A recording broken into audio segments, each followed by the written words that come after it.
The scene opens in complete chaos. Blood stains the ground, bodies lie lifeless, and screams echo all around. In the center of it all, a single warrior stands victorious, his presence commanding fear and respect. A crown is placed upon his head as he claims his new title, King. Just as he takes in his victory, another figure charges at him, aiming to take his life. But the attempt is futile. With a swift and effortless strike, he eliminates the threat. Then, everything fades. The crowned warrior stares at a mask, lost in thought.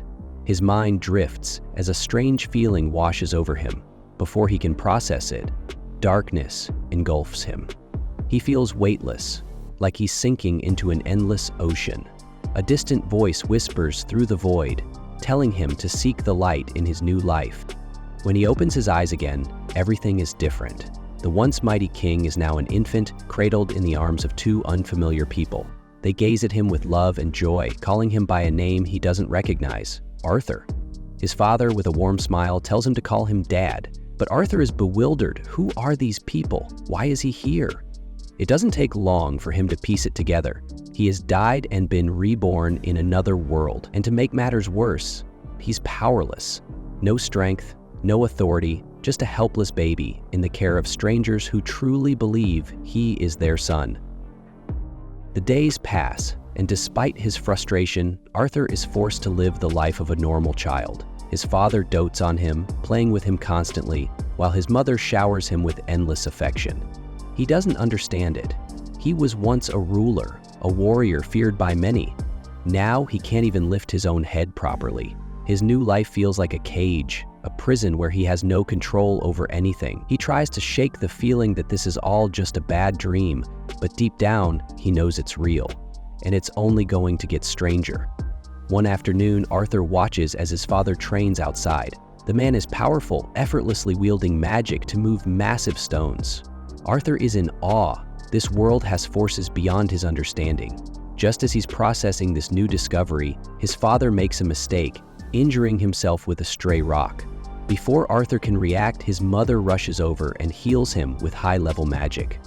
Arthur is stunned. If this kind of power exists, then he needs to learn how to use it. The next morning, his father heads into the forest to train again, but this time, he isn't alone. A group of people gathers around him, clearly his allies. Arthur watches from a distance, realizing that combat is a normal part of life in this world. When his father returns home later that day, he's greeted warmly by his wife and son. Arthur studies his father closely, observing every detail. He notices the blood on his hands and the weapon strapped to his back. In this world, it seems carrying weapons is completely normal, maybe even necessary. That means one thing: he needs to grow stronger, fast. Despite his frustration, he finds himself growing attached to this family. Their kindness is foreign to him, something he never experienced in his previous life. He recalls the times he had to fight for survival, always alert, never truly resting. Here, he sleeps in a warm bed, completely safe. It's unfamiliar, but not entirely unwelcome. As time passes, Arthur starts crawling, slowly gaining control over his body. His parents cheer him on, watching closely to make sure he doesn't hurt himself.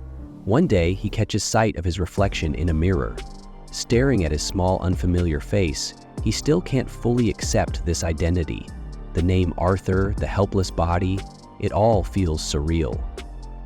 One night, after being tucked into bed, he waits until his mother leaves before making his move. Carefully, he crawls out of bed, determined to explore. His goal is the library. He has seen his parents go in there many times, and if he's going to understand this world, books are the best place to start. Slowly and silently, he makes his way there, avoiding detection. When he finally reaches the library, he pulls out a book and starts reading. Knowledge is power, that much he knows. As he flips through the pages, he discovers that this land is called Decadent and is divided into 3 kingdoms. The first is Dwarven Kingdom, a kingdom of people who live underground. The second is Dwarven Kingdom, home to the elves who reside deep within the forests. And lastly, there is Sabin, the kingdom he now belongs to. Unlike his previous world, where power had to be seized, here the throne is passed down through bloodlines. Curious, he grabs another book, but in his eagerness, he knocks both to the floor. He sighs, realizing this world is far less advanced than his old one. Its technology is primitive, but one thing stands out: magic. This world runs on mana, a force that can be inherited and used in two primary ways: enhancement and summoning. Enhancers strengthen their bodies, increasing their speed, power, and durability. Summoners, on the other hand, can manipulate mana to shape reality as they see fit. Arthur thinks back to the healing magic his mother used. If mana follows these two main paths, then there must be exceptions. He flips through more pages, searching for answers. The key to mastering mana, he learns, lies in something called the essence of mana. Most mages begin training around puberty, slowly gathering mana into a single core within their bodies. Arthur's mind races. This concept isn't entirely foreign to him. In his past life, he had mastered controlling his inner energy, using it as a weapon. If he could do that before, then surely he could do it again. Determined, he closes his eyes and focuses.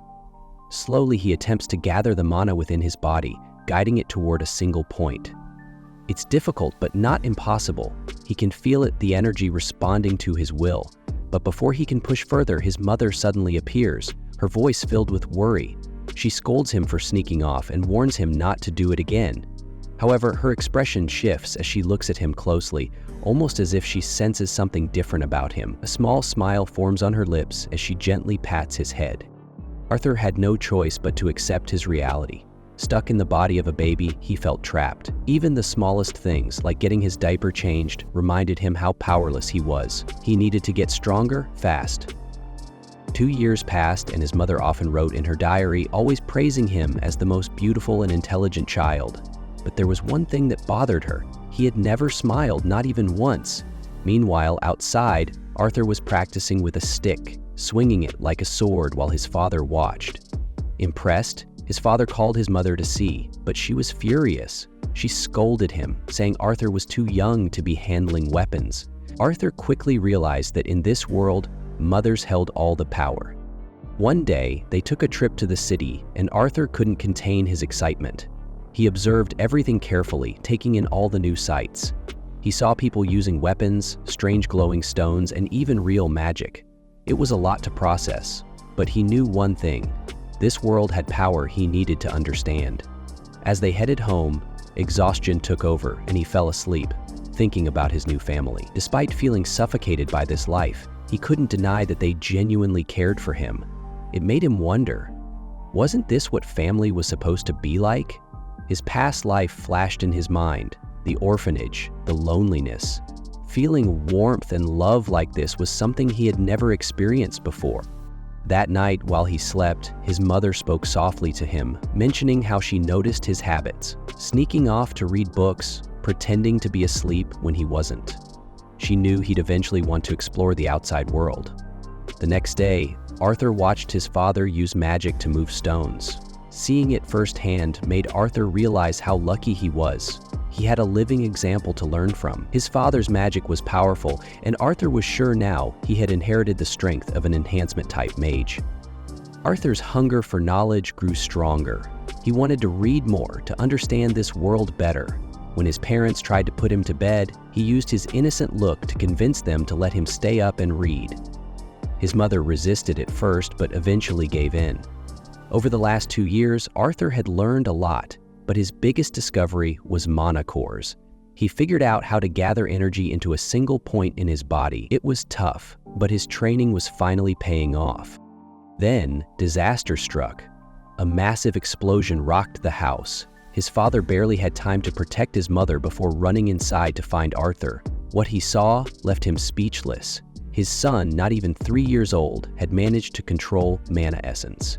Arthur was thrilled by his progress, but before he could process it, wooden beams collapsed toward him.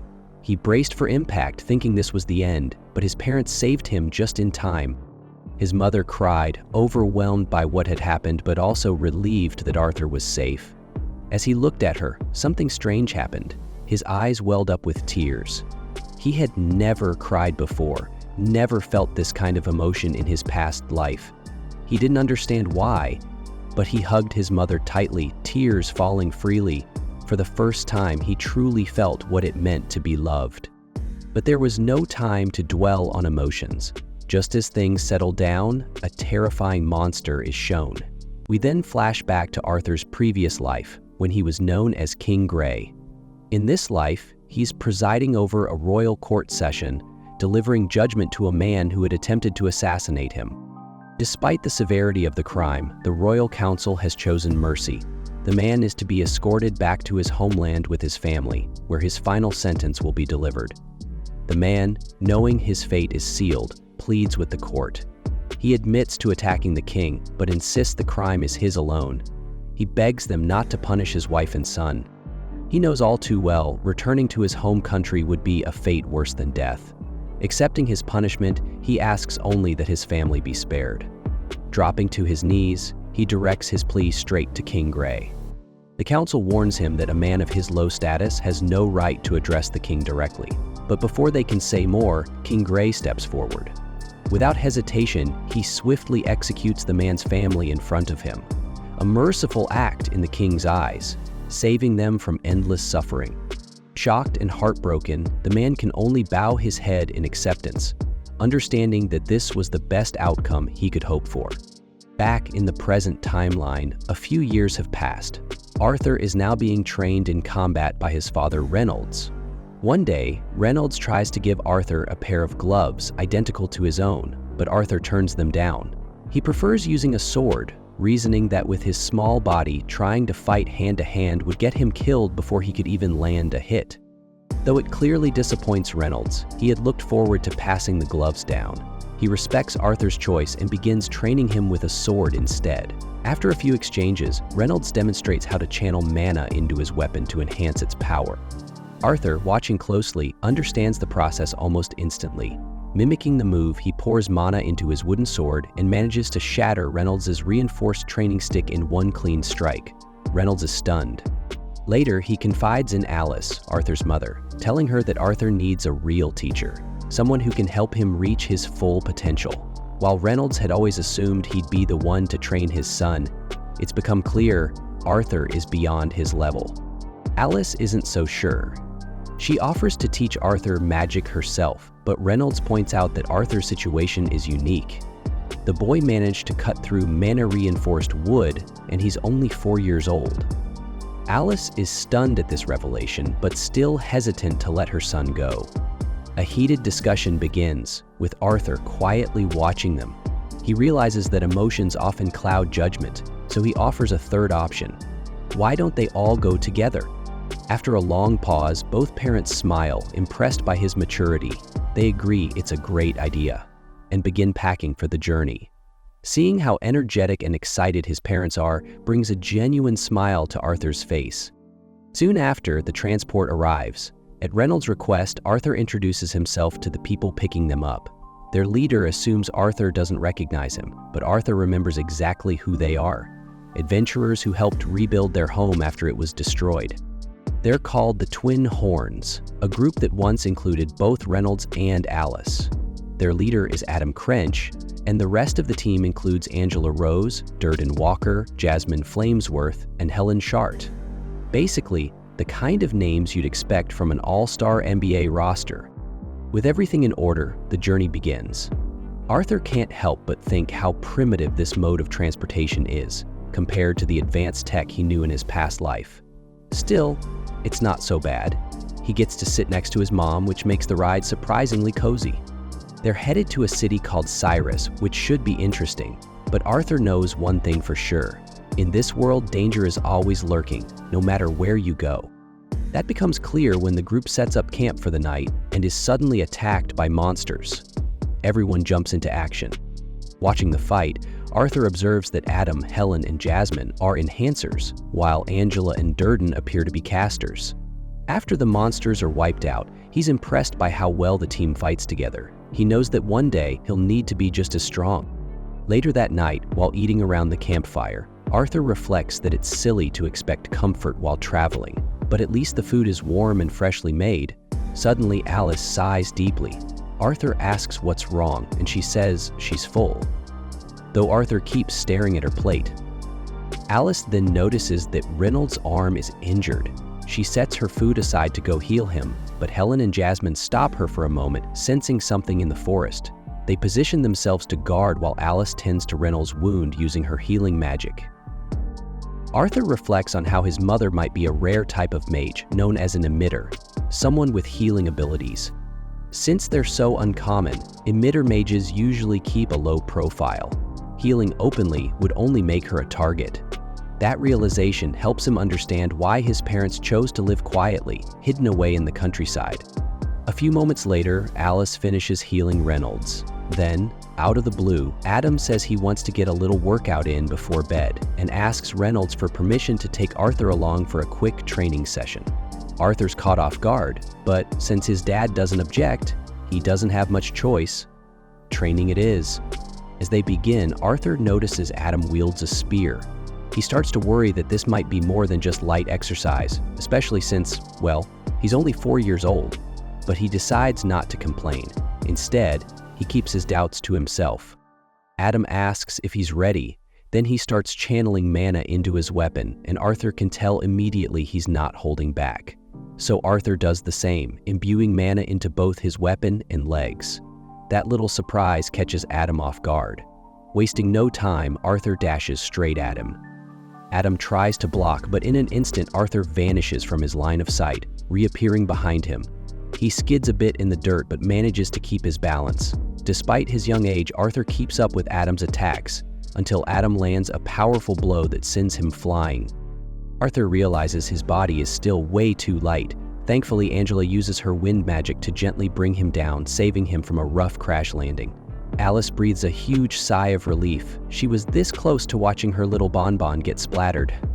Arthur thanks Angela, while the rest of the group immediately scolds Adam for going way too hard on a child. Adam tries to defend himself by saying Arthur's a little monster, but that's not enough to get him off the hook. As the group argues, Arthur, still catching his breath, gets startled by Yasmin suddenly appearing beside him. She simply asks, "How did you do that?" Arthur stays quiet. He doesn't really know what to say, but he does recognize that look in her eyes. The look of someone who won't back down until she learns what she wants. The journey continues smoothly after that. Along the way, Arthur keeps training, not just with Adam, but with everyone in the group. He learns a ton and even shares some wisdom from his past life. It's been a truly eye-opening experience. He even shows Yasmin how to enhance her footwork using mana for high-speed movement. Over time, he starts noticing that she's sticking closer to him, something that doesn't bother him at all. Then one day, something unexpected happens. Yasmin finds out it's Arthur's birthday and decides to thank him for everything he's taught her. She gives him a knife as a gift. Arthur is a little surprised, but genuinely grateful. It's clear now she's grown attached to him. As they're talking, the other girls notice and are stunned. Yasmin isn't exactly known for being affectionate with anyone. Alice, watching from afar, teases that it's probably because her son is so charming. Adam calls out that it's time to move, and Alice relays the message to Arthur. But then Arthur notices something. Alice briefly makes a face like something's wrong. He asks her about it, and she quickly brushes it off with a smile, saying, "It's nothing." Still, the way she dodged the question leaves him worried. Later, while traveling through the mountains, the group suddenly gets ambushed by a gang of bandits. Arrows rain down, pinning them in place as enemies begin to surround them. Luckily, Angela steps up and deflects the arrows using her wind magic. Arthur immediately realizes this is a serious situation. That's when the bandit leader steps forward and makes his demand. They're to hand over the woman and the child unharmed or risk lowering their value. He then orders his men to attack from both flanks. Despite the chaos, Alice stays calm, comforting Arthur and telling him she'll protect him. Arthur believes her, and that gives him strength. Durden moves to intercept the enemies attacking from above with his magic, while Reynolds takes the front line with his short-range combat style, supporting the team with everything he's got. Helen fired arrow after arrow at any bandits she could reach, while Adam and Yasmin fiercely held the line, defending the caravans with everything they had. Arthur analyzed the situation. Individually, they had the upper hand, but what really worried him was the sheer number of enemies. The bandits had the numbers, and that strength in unity was starting to take its toll. As the fight dragged on, fatigue began to show. Then, in a brutal move, the bandit leader hurled Reynolds against one of the wagons, leaving him badly wounded. This forced Alice and Arthur to jump out of hiding. Despite his injuries, Reynolds immediately ordered them to stay back. He knew it would be a huge problem if the bandits discovered what kind of power his wife truly possessed. Coughing through the pain, Reynolds looked at Arthur and told him to take his mother and run. Arthur hesitated. He believed he was strong enough to fight, strong enough to stand his ground. But Reynolds shook his head and told him the truth. Alice was pregnant. The news hit Arthur like a bolt of lightning. Everything started to make sense. Her strange behavior, the way she was always holding back. Now he understood. Fueled by a new sense of purpose, Arthur accepted his father's request. Without wasting another second, he grabbed his mother's hand and bolted from the battlefield. The bandit leader, realizing their plan, ordered his men to intercept them. But just as they were about to strike, Reynolds launched forward and landed a massive punch. The leader blocked with his giant axe, but this time Reynolds wasn't holding back. The sheer force of the punch made the man stagger back several feet. Meanwhile, a group of bandits tried to cut off Arthur and Alice's escape, but were taken out just in time. Yasmin and Adam tossed them weapons, yelling for Arthur to keep going, not to look back. The rest of the group followed their lead, throwing everything they had to clear a path for the mother and son. As Arthur sprinted, heart pounding, he couldn't help but reflect. He had taken so much from others in his past life, and now here he was, running to protect what little he had left.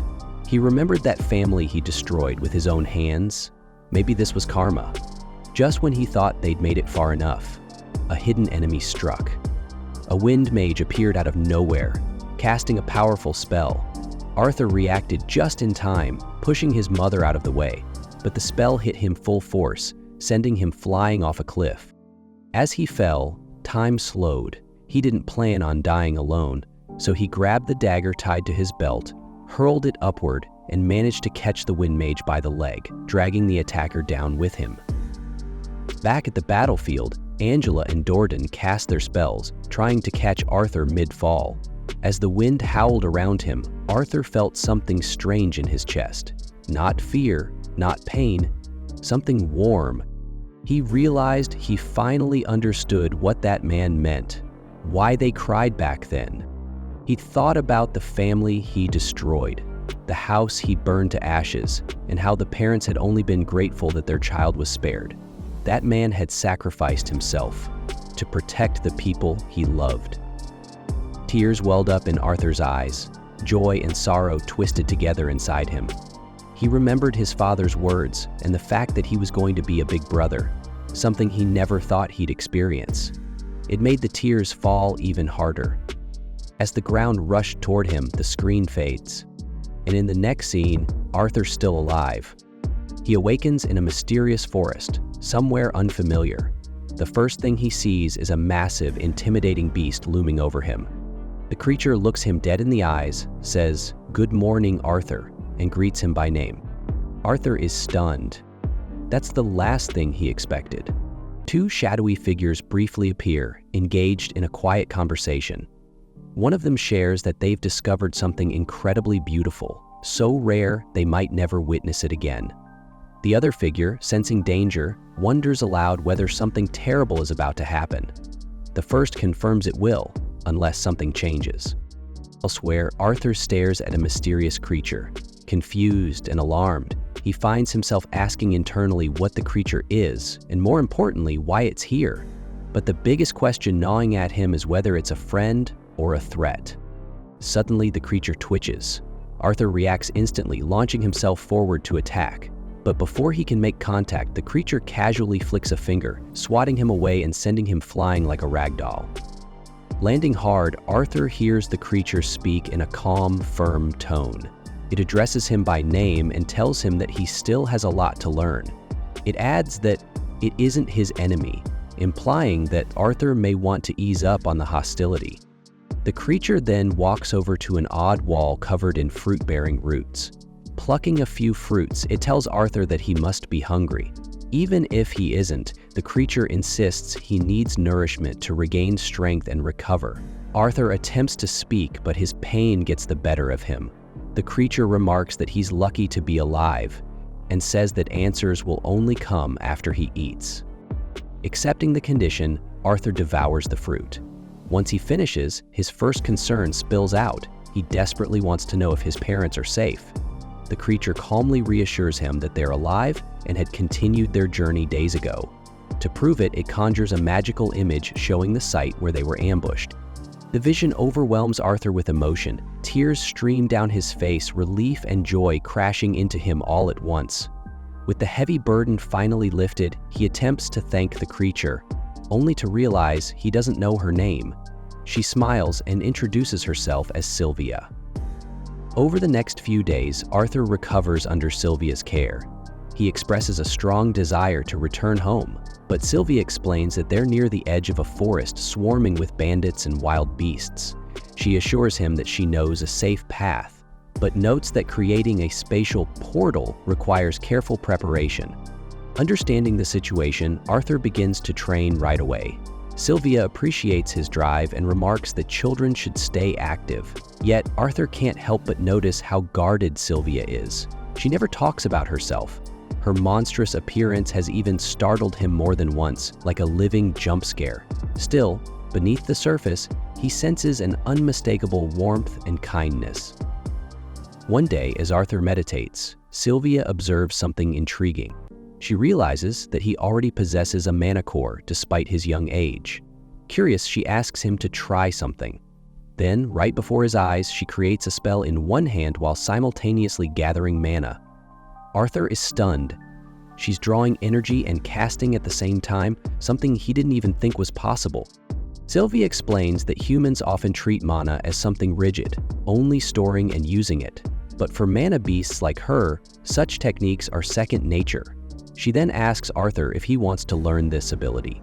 Without hesitation, Arthur agrees, but before she teaches him, Sylvia asks a serious question. What does he plan to do with that power? She makes it clear that she refuses to pass on strength to someone who might misuse it. Arthur thinks for a moment, then recalls the recent ambush. He declares that he'll use his power to kill anyone who tries to take away what matters to him.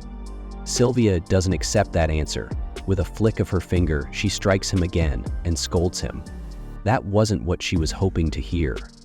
Arthur pushes back, arguing that fighting and killing enemies is necessary.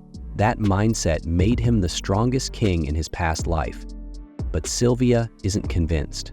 She urges him not to throw away the life she saved on hate and revenge. With surprising tenderness, she strokes his face with a clawed hand and tells him that she could easily end his life if she wanted to, but she'd rather pat his head instead. Arthur blushes, flustered, and admits he'd prefer that too. Sylvia smiles, calling it the better choice.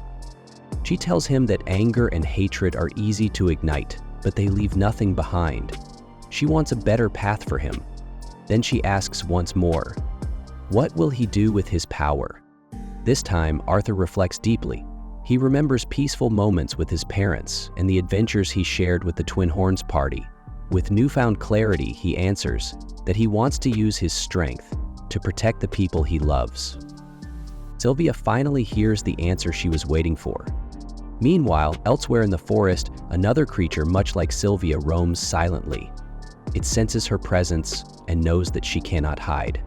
Rising into the air, it continues its search, but its true intent remains a mystery. The scene shifts again, this time to Arthur's past life. Back then, he was known as King Gray. One day, he left his chambers to visit an influential noble within the castle. Although he held the title of king, real power resided with the parliament. With dwindling resources and declining birth rates, kings had been reduced to weapons of war.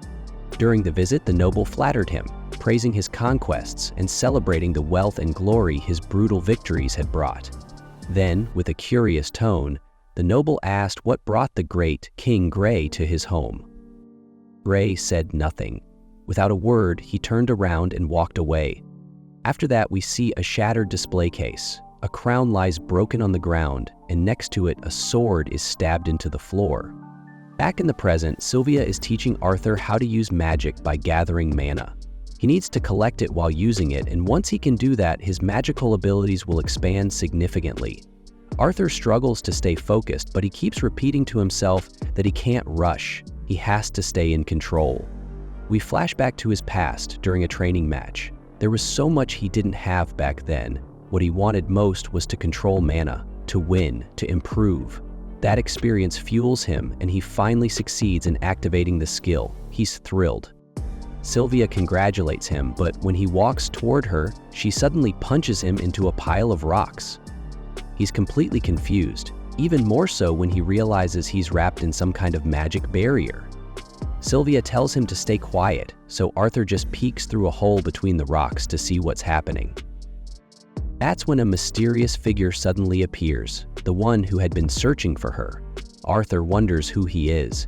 Even though he looks like Sylvia, he gives off a completely different, threatening vibe.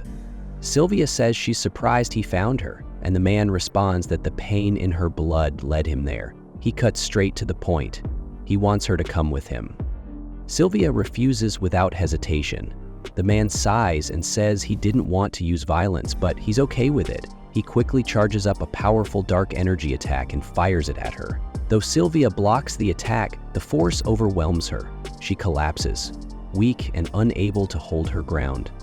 In her injured state, she sends a telepathic message to Arthur, telling him not to worry.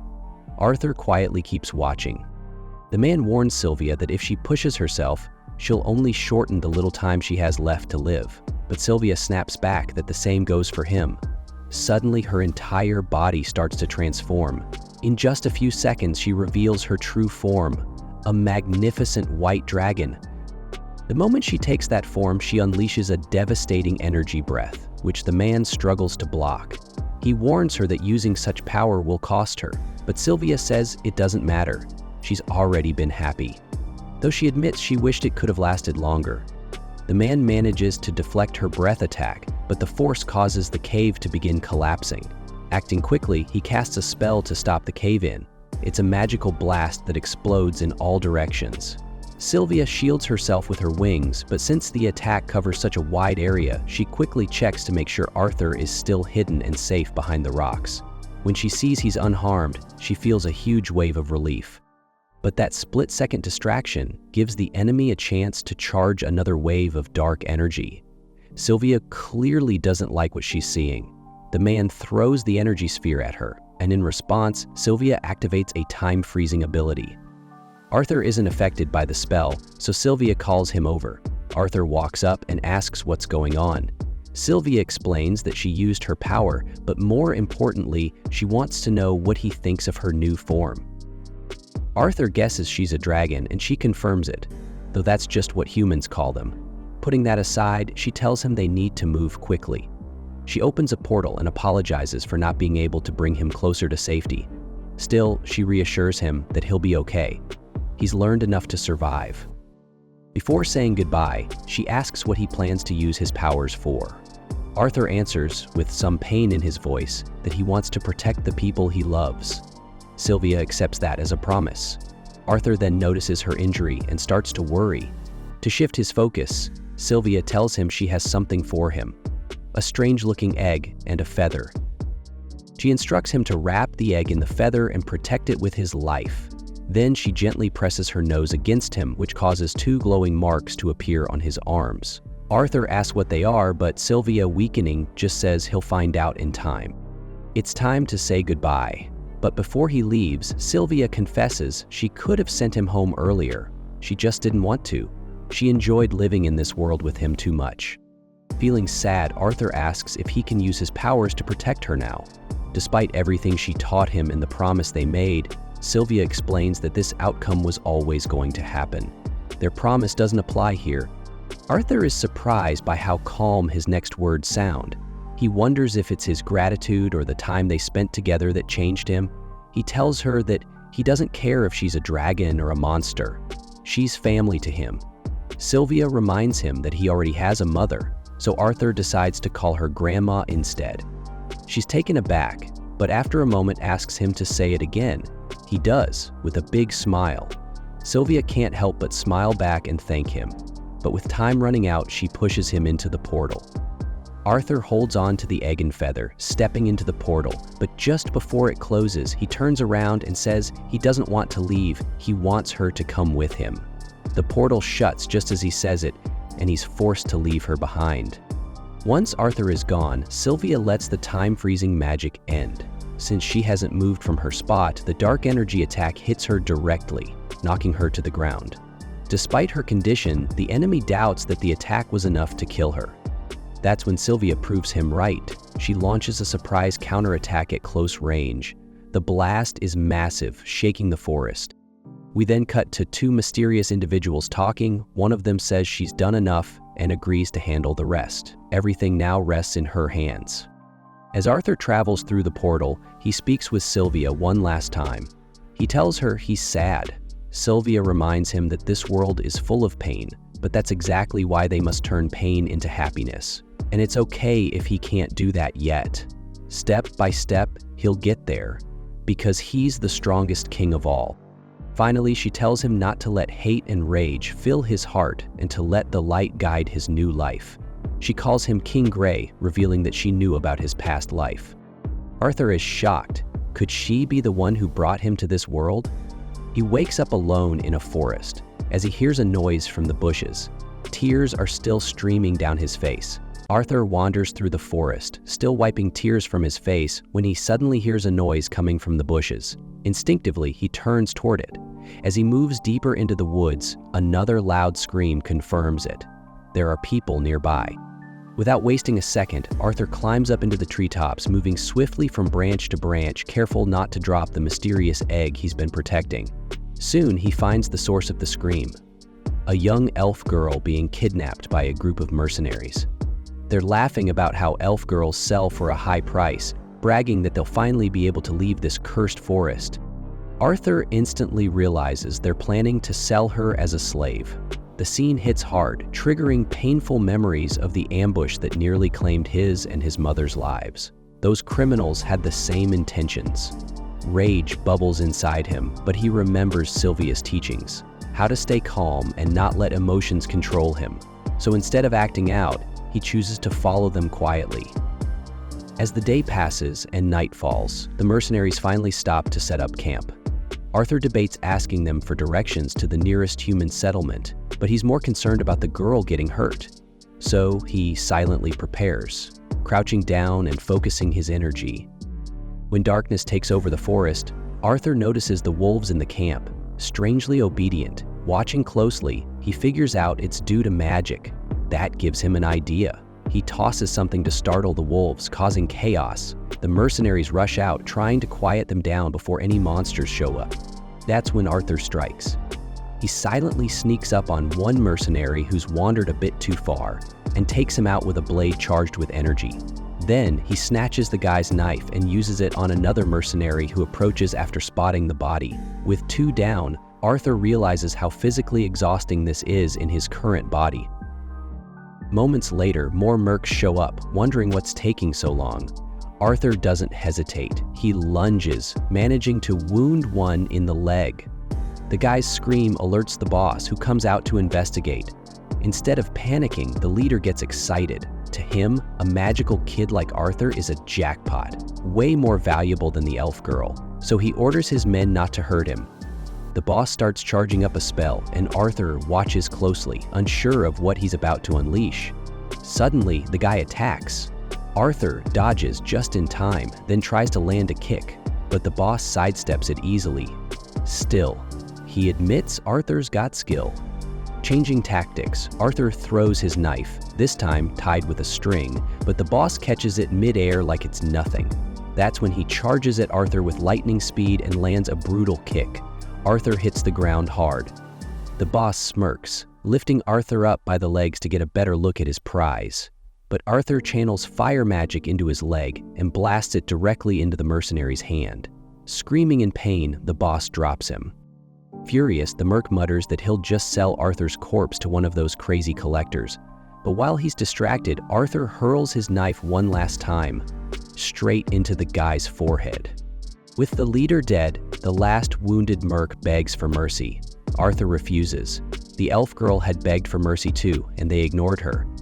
After finishing him off, Arthur climbs into the wagon, gently removes the blindfold from the elf girl, and for a moment sees a strange silhouette over her face, something he doesn't quite understand. He brushes it off and tells her she's safe now. Outside, she notices his arm is hurt and looks worried. Arthur gets it, it's the kind of thing normal kids would freak out about. And come to think of it, this is the first time he's been with someone his own age in a long time. He covers the bodies and tells her that no child should have to see something like this. But the girl points out that he's a child too, so his logic makes no sense. When she asks what happened to the bad men, Arthur simply says, "They had an unfortunate accident. But you're safe now, and that's all that matters." Relieved, the girl smiles. Arthur grabs some gear from the mercenaries, tells her goodbye, and prepares to leave. He's got his own journey to continue, his own version of The Last of Us. But just as he's about to walk away, she tugs on his sleeve. He instantly realizes she doesn't want to be left alone. Gently, he explains that he needs to go find his family, that he has important things to do. Still, she won't let go. Curious, Arthur asks, "Aren't elf kids supposed to be safe in the forest?" She shakes her head. "My parents said the tree monsters eat kids." Turns out she got lost chasing bugs and has no idea how far she's wandered. Worse, her village is in the opposite direction from where Arthur's headed. He sighs. There's no way he can just abandon her now. He agrees to help her, then turns to the wolves. He has no idea how to control them and thinks maybe it'd be best to give them a painless end. But then, out of nowhere, she makes a surprising suggestion. She asks Arthur to release the animals, which worries him. What if they get attacked out there? But she reassures him not to worry. The creatures were only used by bad people, and the people of the forest respect all forms of life. Her words convince Arthur, and once he sets them free, the wolves disappear peacefully into the forest. Arthur smiles, relieved nothing went wrong. With nothing holding them back now, she asks Arthur to accompany her so she can lead him back home. They begin walking through the forest, continuing until daylight breaks. That's when Arthur realizes he still doesn't know her name. She introduces herself as Tizia Elida, and Arthur gives his name in return. While preparing a small meal, he encourages her to eat, even if she's not hungry, since they might still have a long way to go. His advice reminds him of a time when Sylvia forced him to eat. He realizes he sounded just like her. Tizia wrinkles her nose and complains that the food smells weird. Arthur explains it's just dried meat boiled with a little salt, though he admits it might taste better with some herbs. She makes a funny face while eating, but soon says she's craving something sweet. Arthur reflects on how he's always seen food as just fuel. Watching her, he figures maybe he could learn a thing or two about being a kid from Tizia. Then she asks what he's doing in the Shirewood. Arthur replies that he got separated from his family. That hits home for Tizia, who realizes they're kind of in the same boat, even if she won't be going with him when he heads back. Curious, Arthur asks what life is like in the land of the elves. As they keep walking, Tizia tells him that Eleanor is a fun place. Her parents are always busy, so she usually spends time with her grandpa and some caretakers. Later, Arthur notices the trip is taking longer than expected, and there's still no sign of the elven land. Looking toward Tizia, he sees some glowing bugs fluttering around her. He asks about them, and she says they're common in Eleanor. They use them to mark paths. She catches one on her finger and offers it to Arthur. When he declines, she puts it on his ear anyway and says it looks good on him, like an earring. The little bug flits away shortly after, and Arthur guesses this is just how kids play. Switching topics again, Tizia says she's excited to train at her teacher's house once her mana wakes up. Arthur finds it interesting. Apparently elves don't have formal schooling, but he keeps that to himself to avoid confusing her. Just then, they notice one of the wolves from earlier is trailing behind them. Arthur decides to ignore it for now and keeps walking. When night falls, they set up camp, but Arthur hears the howl of the horned wolf from earlier and regrets not killing it. He tells Tizia to rest inside the tent. He'll stand guard outside. Alone, he reflects on everything that happened that day. He also wonders what it was that Sylvia had wanted to give him. Later, Tizia comes out and asks if he's really not going to sleep. She says her grandpa told her not to sleep near men, but promises she won't tell anyone. Arthur reassures her he's not tired, but she insists. If any kids are wandering around out here, they could get in trouble. He teases her, asking if she's scared of ghosts. She clarifies that she's just thinking about their safety and says he should keep watch from inside the tent instead. Eventually, he gives in. Once inside, she tells him she's not scared or anything, but insists he shouldn't leave without telling her and that he better not fall asleep first. That's very important. Before drifting off, she asks if he's from the human kingdom. She heard that human men are gross and have lots of wives. Arthur is confused and jokes that there must be elf guys like that too. But it turns out Tecia doesn't even know what gross really means. As he tries to explain, he realizes she's already fast asleep. Watching her, he figures this must be what it's like to have a little sister. The next morning, they set off again. Arthur notices Tecia seems so relaxed with him that she's almost forgotten about the slavers. That bothers him. Her family is still out there, and he doesn't want to waste time getting her back to them. Then, something unexpected happens. An intense, stabbing pain radiates from Arthur's manicore. Tecia quickly asks if he's okay. He says he's fine, but she decides to search for herbs that might help. That could be dangerous, but Arthur's voice doesn't reach her, so she can't hear his warning. Time passes and the pain in his manicore doesn't get any better, it just keeps coming more frequently. He considers telling Tecia about it, but quickly decides against it. He doesn't want her to worry. Just then, that same horned wolf from earlier reappears, and Arthur definitely doesn't take that as a good sign. Meanwhile, Tecia returns, happy that she found something she thinks could help with his stomach pain, unaware of the real issue. Arthur immediately tells her not to come closer, worried the wolf might attack. But instead of getting aggressive, the wolf calmly drops a dead animal on the ground and leaves. Tecia assumes it's a thank you gesture for setting him free. Arthur's shocked. He just doesn't get how animals think like that. Later that night, they cook and eat the animal the wolf left behind. Arthur is surprised at how delicious it tastes, like something from the capital. Tecia tells him she couldn't find any healing herbs, but she did find some mushrooms. Apparently, women in Illinois eat them all the time because they're really nutritious. Arthur tries one, but all it does is give him terrible gas, something Tecia clearly didn't expect. That night, once they're inside the tent, Tecia starts talking about bedtime stories she used to hear to fall asleep. But after a few minutes, Arthur can't help but doze off. The next morning, they continue their journey. Arthur has no choice but to push through the pain in his manicore. During the walk, Tecia brings up that since they know each other better now, she wants to call him Ark, like they're real friends. He agrees, but he doesn't say much else. So she asks if that's all, and Arthur replies with a mock formal tone that for a low-born village boy like him, it's an honor just to be walking beside Lady Tecia Aralead. She doesn't get what he's trying to say, saying that kind of old man joke is weird. Arthur teases her back, saying she's just a crybaby who doesn't want to go to the bathroom alone. Tecia gets a little offended, asking him to be quiet since she was actually trying to be nice and become friends. Arthur figures her mood must be better if she's joking around like this. Soon after, they come across the spot they were looking for, some kind of glowing light embedded in a tree. Arthur feels uneasy, unsure what it is. A wind blows from it, gently pushing him back. Tecia approaches it and then turns to Arthur, inviting him to come with her. This, she says, is the entrance to the land of the elves. Together, they stepped through the portal and arrived in a hidden city surrounded by thick forest, an elven place full of towering trees, floating lights, and ancient beauty.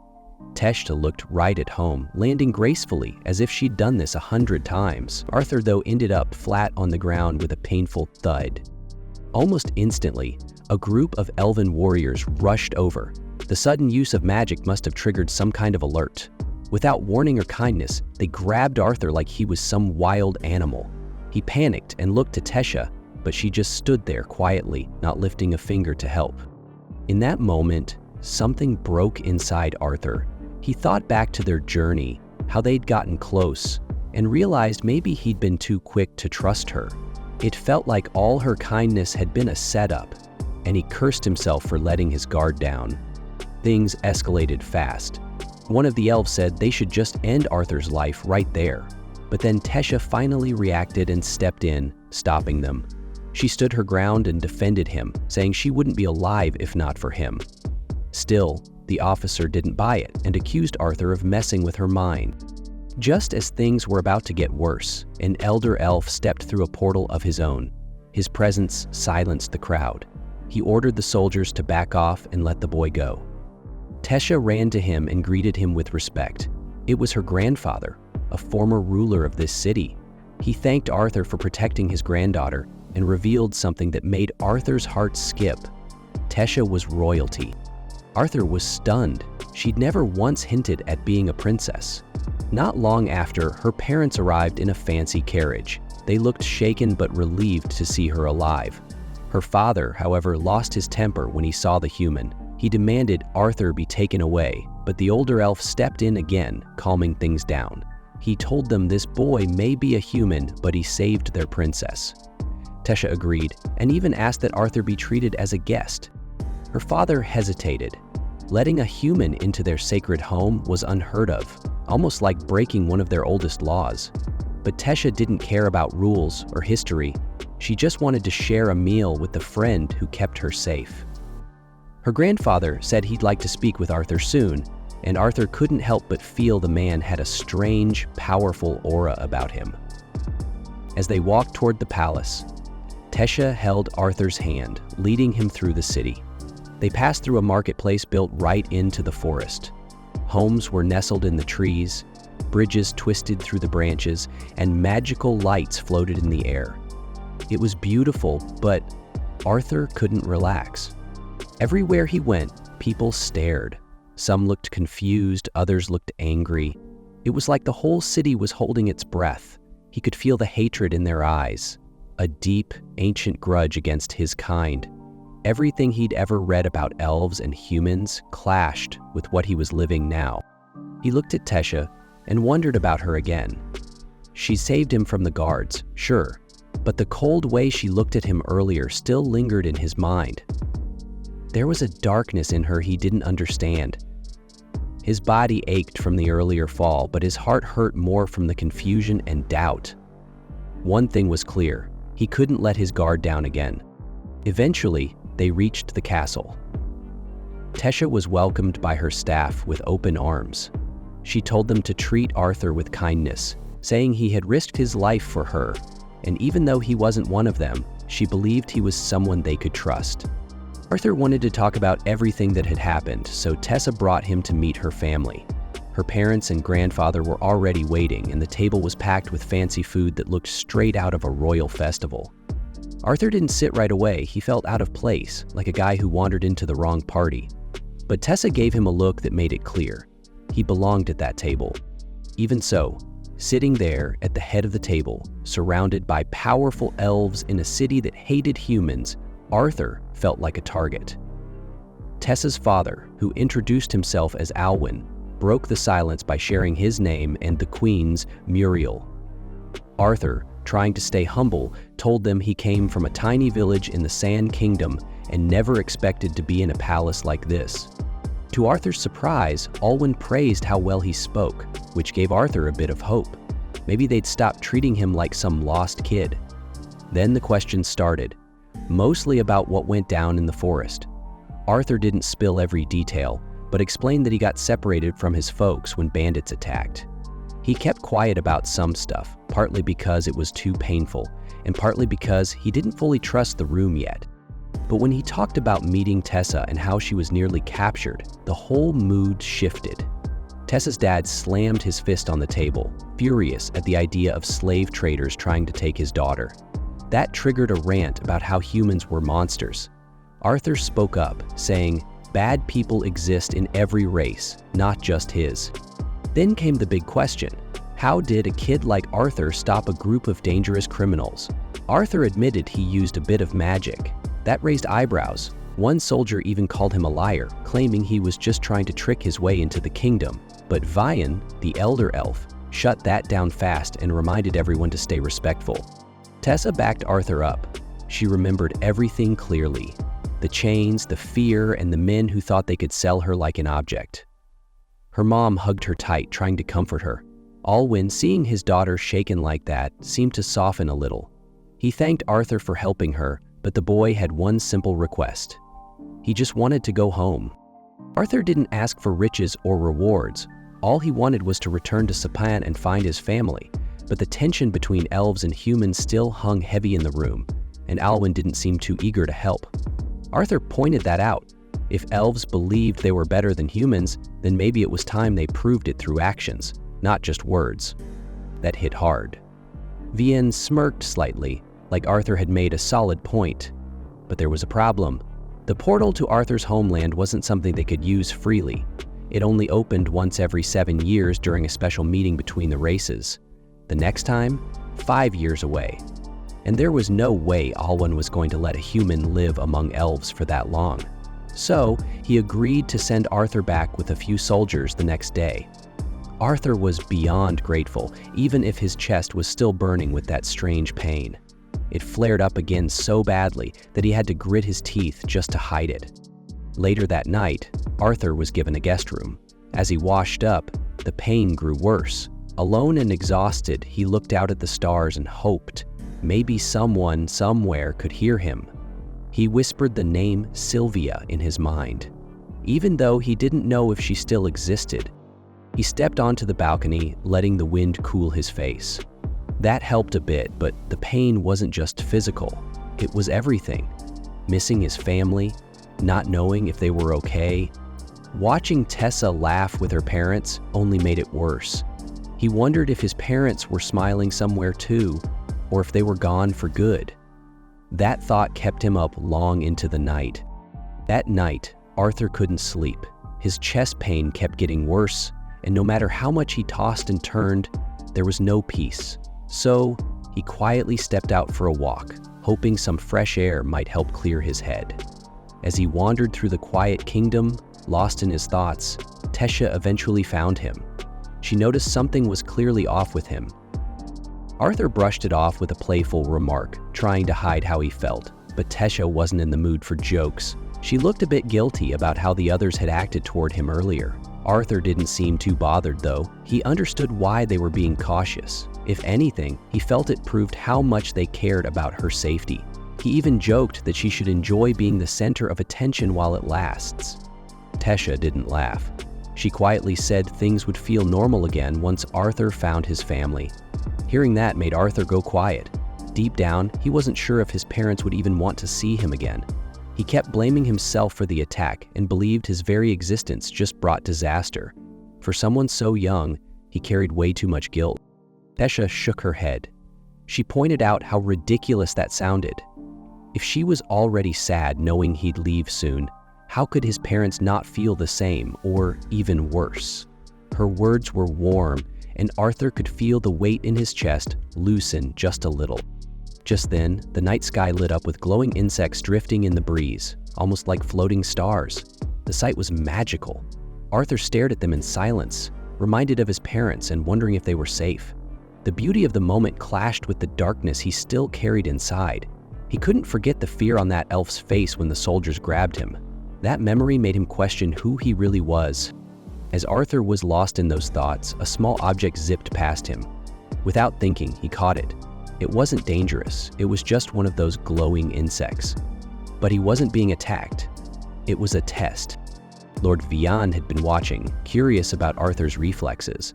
The elf confirmed it wasn't meant to hurt him, but he wanted to see if the boy's story checked out. Arthur wasn't thrilled about being tested, but Tesha jumped in, clearly annoyed. Vian said he meant no harm. On the contrary, Arthur had sparked his interest. Out of nowhere, Vian summoned a wooden training sword and tossed it to Arthur. He moved Tesha to a safe distance with a wave of his hand. Arthur knew what was coming. He took a stance and rushed in, hoping to land a surprise strike, but Vian was quick, way faster than someone his age should be. Arthur had to use magic just to keep up.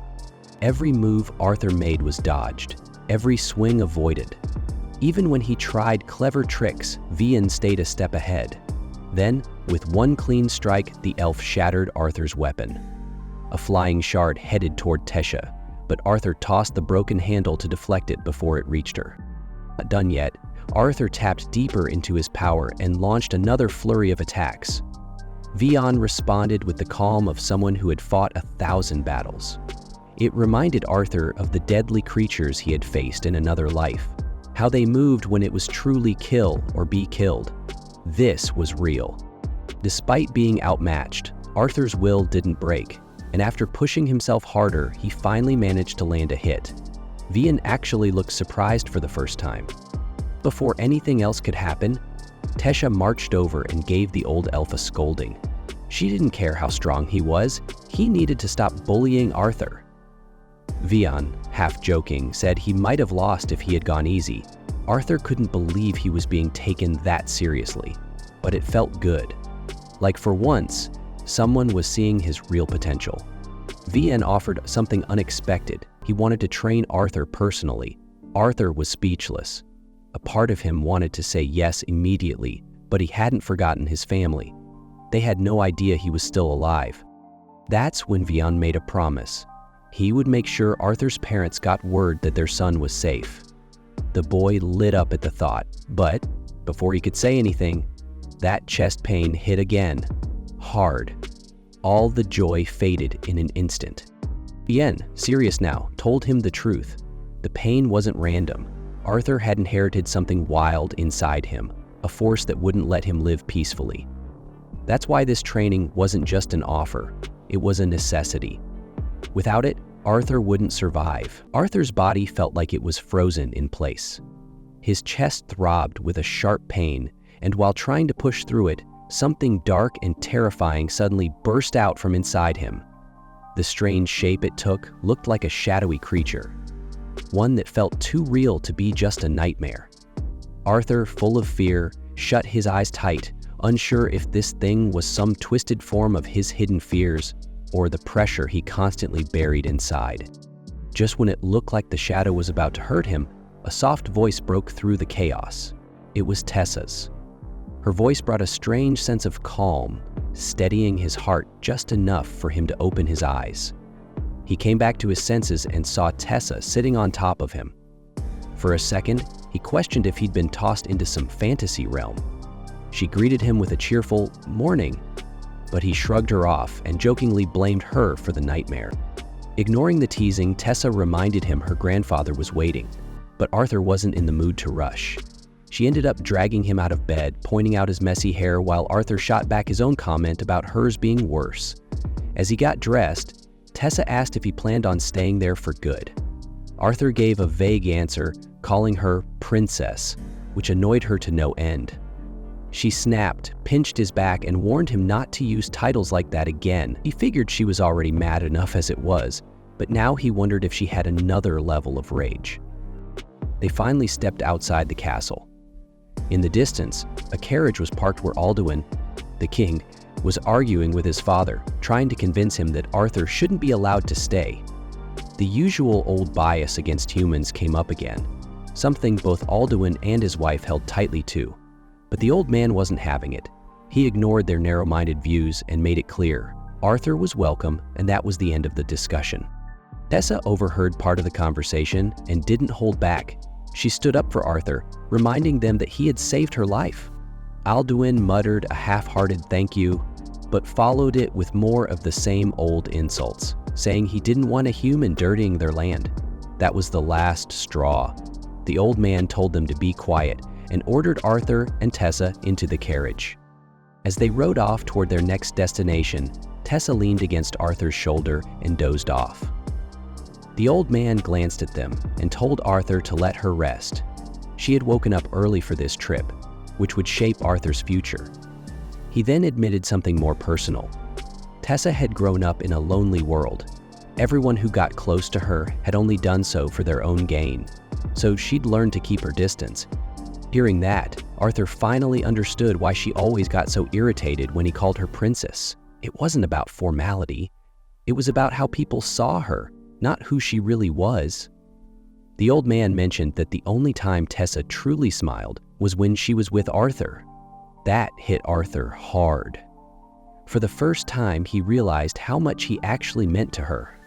Arthur started seeing the old man in a new light. Beneath all that royal status and authority, there was someone warm and trustworthy.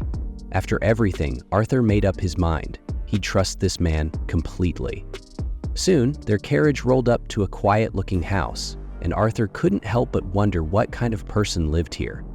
If even someone like Vian came personally, they had to be important.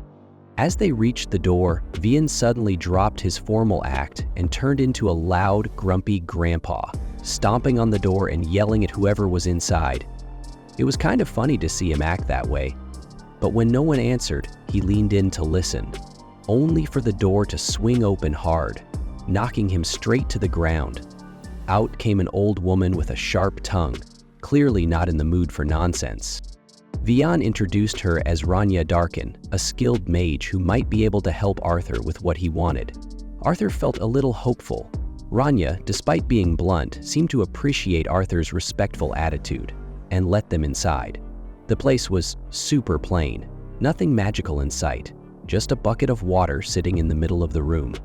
Arthur was confused. How was she supposed to help him talk to his parents with just that? Ranya explained that she wasn't your regular mage. She was a seer, someone who could peek into a person's past or future. She tried using her power on Arthur, but something weird happened. She couldn't really see anything. That caught her off guard, and she called him unusual, in a good way. Arthur didn't care much about his future, though. He just wanted to tell his parents he was alive, so they wouldn't be sad anymore. Anya had him stare into the water while thinking about his parents. She then cast her spell. The bucket's surface shimmered, and suddenly Arthur could see them, his mom and dad, sitting at the table, talking about him. It was his birthday. His mom mentioned how hard it was without him, and his dad looked just as broken. They were living in a big house now, and she was expecting another baby. But neither of them had moved on. Arthur could barely hold back his emotions. Using the magic connection, he spoke to them. He told them he was safe, staying far away for now because of something going on with his body. He begged them not to blame themselves anymore, promised he'd be okay, and reminded them how much he loved them. His mom broke down in happy tears, hugging his dad. Arthur wiped his eyes. Seeing them like that pushed him to make a decision. He didn't want them to suffer again because of him. He asked Vian to train him, seriously this time. But of course, things weren't going to be easy. Not everyone was happy about him staying. Alduin and Marial still didn't like the idea of a human living in their elven city. They thought it was dangerous and shameful. Vian and Tessa had to meet with Alduin again to sort things out. Tessa stood her ground, reminding her father that Arthur had saved her twice. If they kicked him out now, it would send the message that elves repay kindness with cruelty.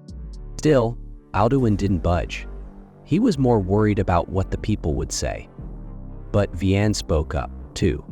He'd never trained anyone before, and yet he chose Arthur.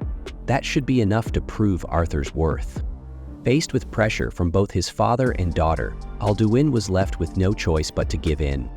Duan finally agrees to let Arthur stay, though he's still unsure about how the other elves will take it.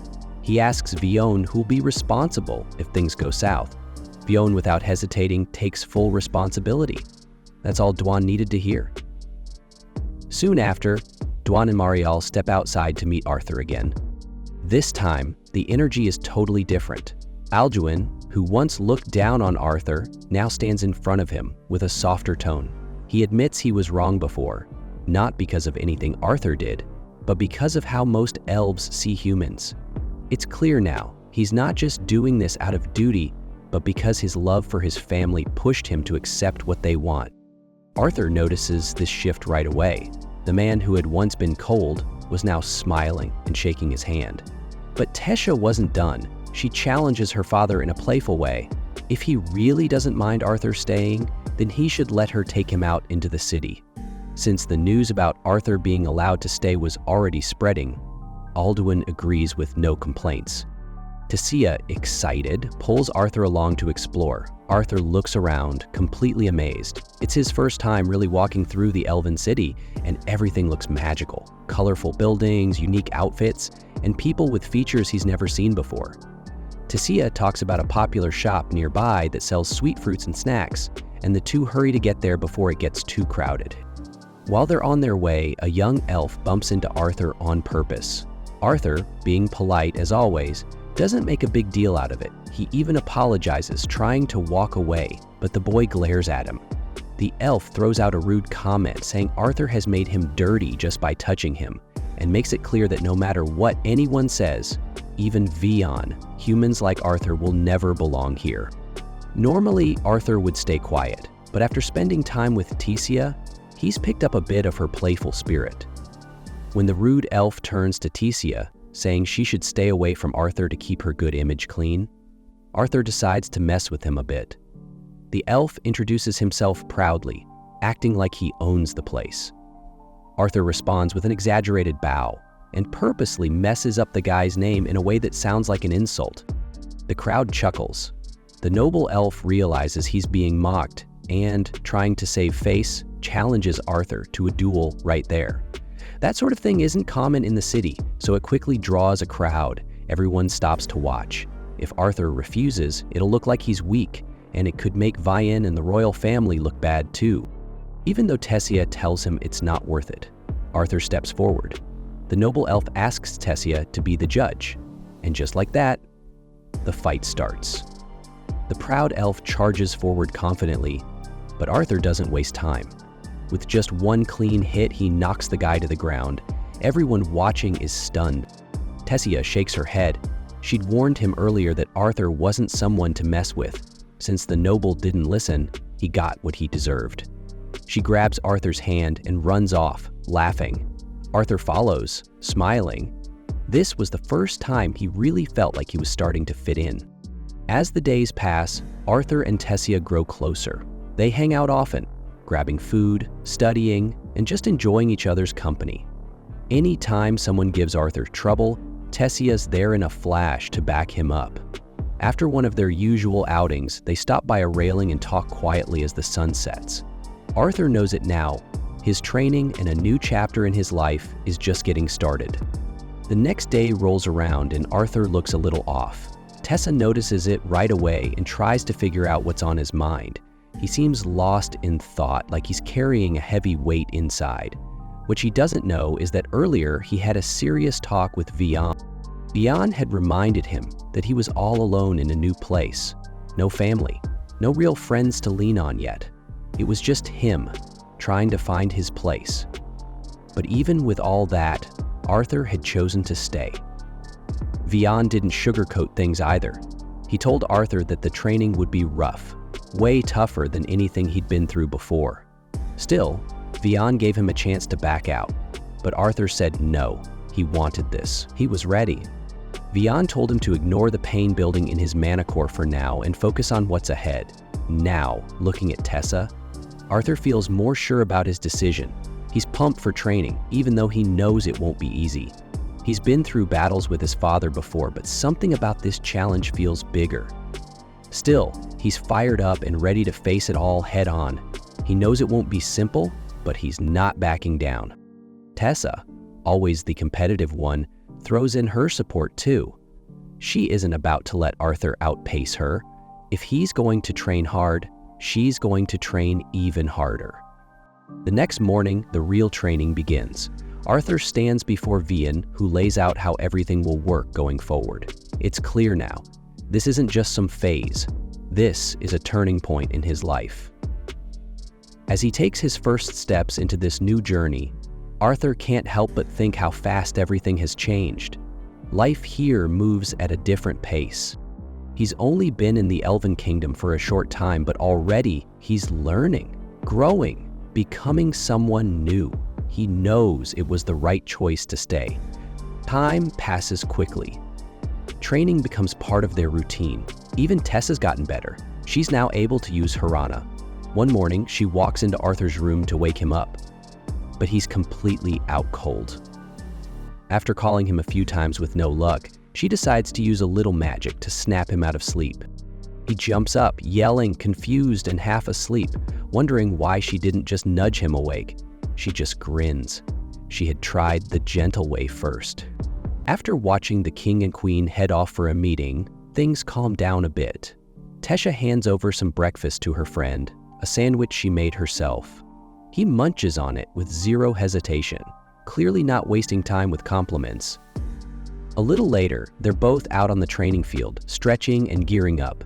Vian, their instructor, isn't thrilled that they arrived later than usual. He casually tosses them wooden swords, ready to get started. As the two get into sparring mode, talking tough like they're about to finish each other, Vian can't help but think, it's probably time to step things up. Before long, Tesha is flat on her back, catching her breath after a rough match. Vian shifts the lesson over to magic. He pulls out a book and starts going over the basics. Magic starts with mana, which is basically the fuel behind every spell.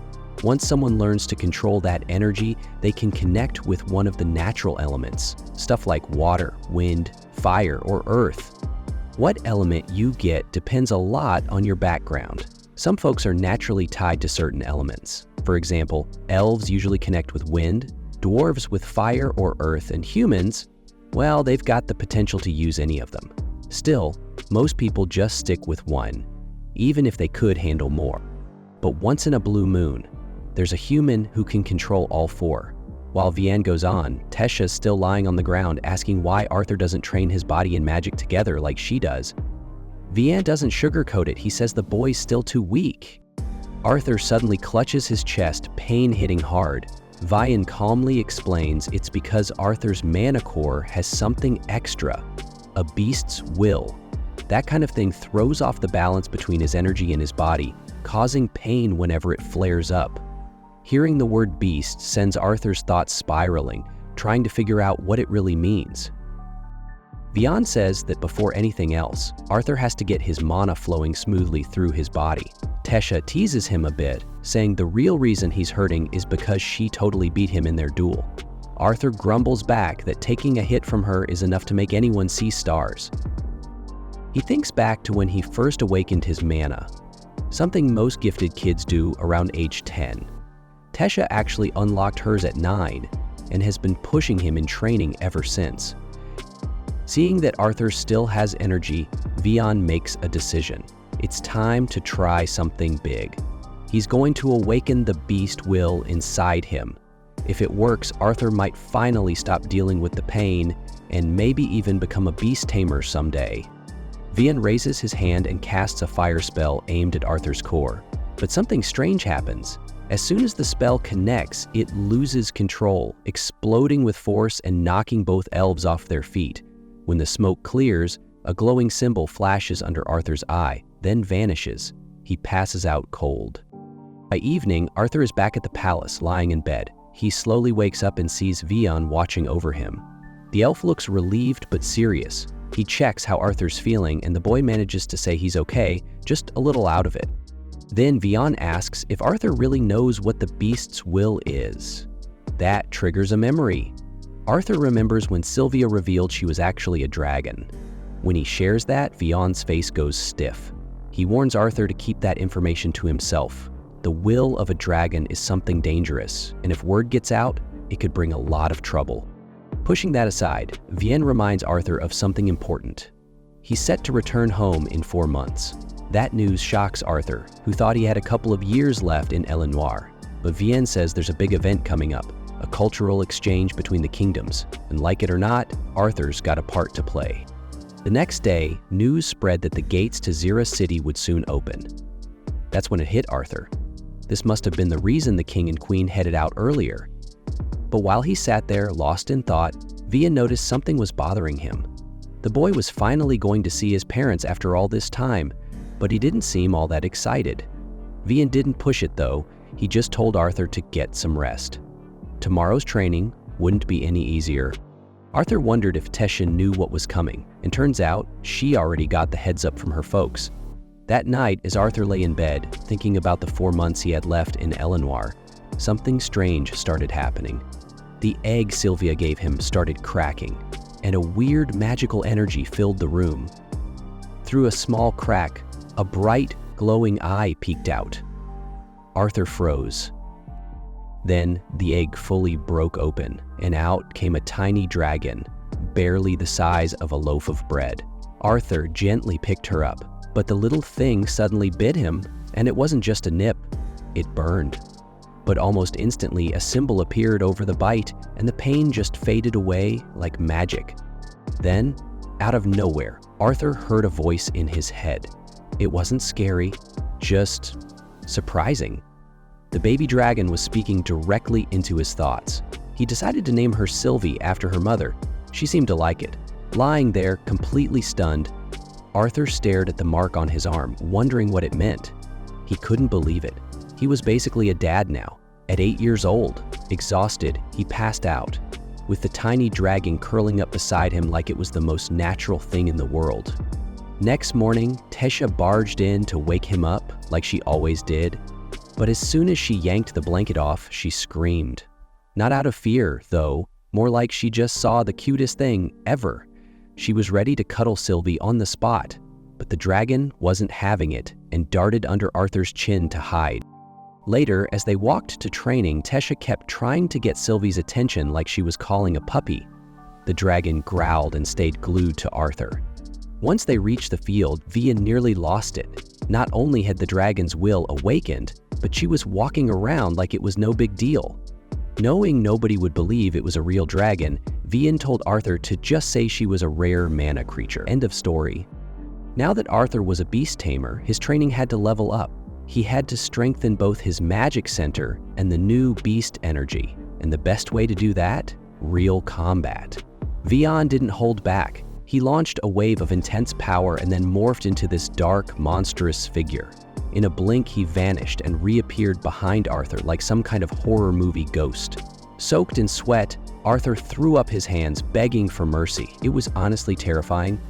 When Vian turned back to normal, Arthur admitted he couldn't even sense the elf while he was moving. Vian explained the form was a mix of wind and sound magic, a high-level combo that burned through mana super fast.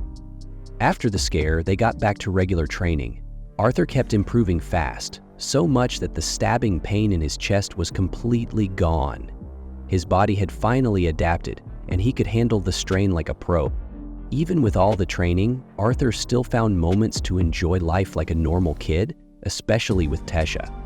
During the big festival in town, they went out together. Tesha seemed grumpy for some reason, though. While they were out, Arthur bumped into this elf who acted like he owned the place. Firith Ifsar, 2. Only problem? Arthur had no clue who he was, which made the guy lose it. To jog his memory, Firith challenged him to a fight. Cut to the next moment. He's on the ground with a bloody nose, totally wrecked. His friends stood there speechless. Tesse reminded Arthur who the loudmouth was. Once he remembered, Arthur helped him up politely. Firith didn't like it, but he took the hand. One of Firith's friends joked that this whole thing was probably a weird way of making friends. He even told Arthur to just call him Fee, like everyone else. Firith looked like he wanted to disappear. Arthur asked if they were part of the exchange program, and Fee puffed up, saying they were chosen based on skills, but his buddy quickly exposed him. It was only for rich kids. Arthur figured Fisha must have been picked for the same reason. She looked embarrassed. Then Fee made a rude comment about not letting the weak princess wander off again. That was it. Tesha punched him so hard he might as well have joined the stars in the sky. People nearby honestly thought he was done for. Arthur dragged her away from the crowd, scolding her for not acting more royal. In another life where Arthur once watched a man's family fall apart in front of him, he knew he would have never dared say something like that. Tesha cried. She wasn't just upset about the fight. She was sad that Arthur was leaving soon. She called him an old man and ran off. That night, Arthur went to find her and asked if she wanted to take a walk in the woods. Maybe it was time to patch things up. Eventually, they reached a restricted area, but Tesha promised it would be worth it. As they ventured deeper, a few horned wolves appeared, adding an eerie beauty to the moonlit forest. Later, they moved out of the dense woods and set up a small campfire in an open field. Tesha was practically falling asleep on her feet. She pretended she wasn't, of course, but it was obvious she could barely keep her eyes open. At one point, she even mistook a tree for a monster. Arthur teased her, saying she was still scared of ghosts, but Tesha insisted it was just the cold, and then threw what looked like 9 pounds of firewood onto the flames. She asked what the human kingdom was like, but Arthur couldn't give her a clear answer. He'd only spent a short time there after all. Then softly, Tesha admitted. She wished he could stay in the Elven lands forever, but before she could say anything more, she drifted off completely. The next morning, Arthur finished packing for the long-awaited cultural exchange. The kids gathered at a park to begin their journey. Arthur received a special compass engraved with the Ali crest from his master so he wouldn't lose his way again, and so he'd have a way back to EIR someday. Curious, he asked where Tesha was. Her parents glanced at each other with a somber expression. Moments later, the magical portal to the Elven realm opened. Arthur stood near it, alongside Eth and his group. Then out of nowhere, Tesha came running, shouting his name, Artie. She tripped and fell to her knees. Arthur rushed over and offered her his hand with a gentle smile. Desperate, she begged him to eat well during the trip. He wrapped her in a hug and reassured her that he would. He told her he'd miss her. Dearly choked up by his words, Tesha hugged him tighter, tears streaming down her face, and whispered the same. And so, after a long journey to the floating city of Cyrus, Arthur stepped out of the carriage, leaving behind the other children who had traveled with him. Without wasting a moment, he grabbed his bags and headed straight toward a house before knocking on the door. He took a deep breath, bracing himself to finally reunite with his parents. After all this time, he was greeted by a little girl who froze in fear at the sight of the boy. At that moment, Alice and Reynolds rushed over, chasing after their daughter Elena, who had run off in the middle of lunch. And that's when Arthur's parents saw their son. After so many years apart, it took the parents a second to believe what they were seeing. But once it hit them that the boy in front of them was really their son, they ran to him and held him like they never wanted to let go. Even at her young age, Elena stood strong. She looked up at her mom and gently tried to calm her down, showing a surprising sense of maturity. That one word, Mom, sent Arthur's thoughts flying back to that awful day long ago. The memory of his dad yelling at him to grab his mom and run came rushing back. Back then, Arthur had wanted to stay and fight, but his father had made it clear his job was to protect his mom and little sister, who wasn't even born yet. Arthur crouched down to meet Elena at eye level. The moment she realized who he was, her big eyes filled with wonder. She'd heard stories, but meeting him for real was something else. Their mom gently explained that Arthur was her big brother, and you could practically see the gears turning in the little girl's head as she tried to make sense of it. Once everyone settled down inside, the questions started flying.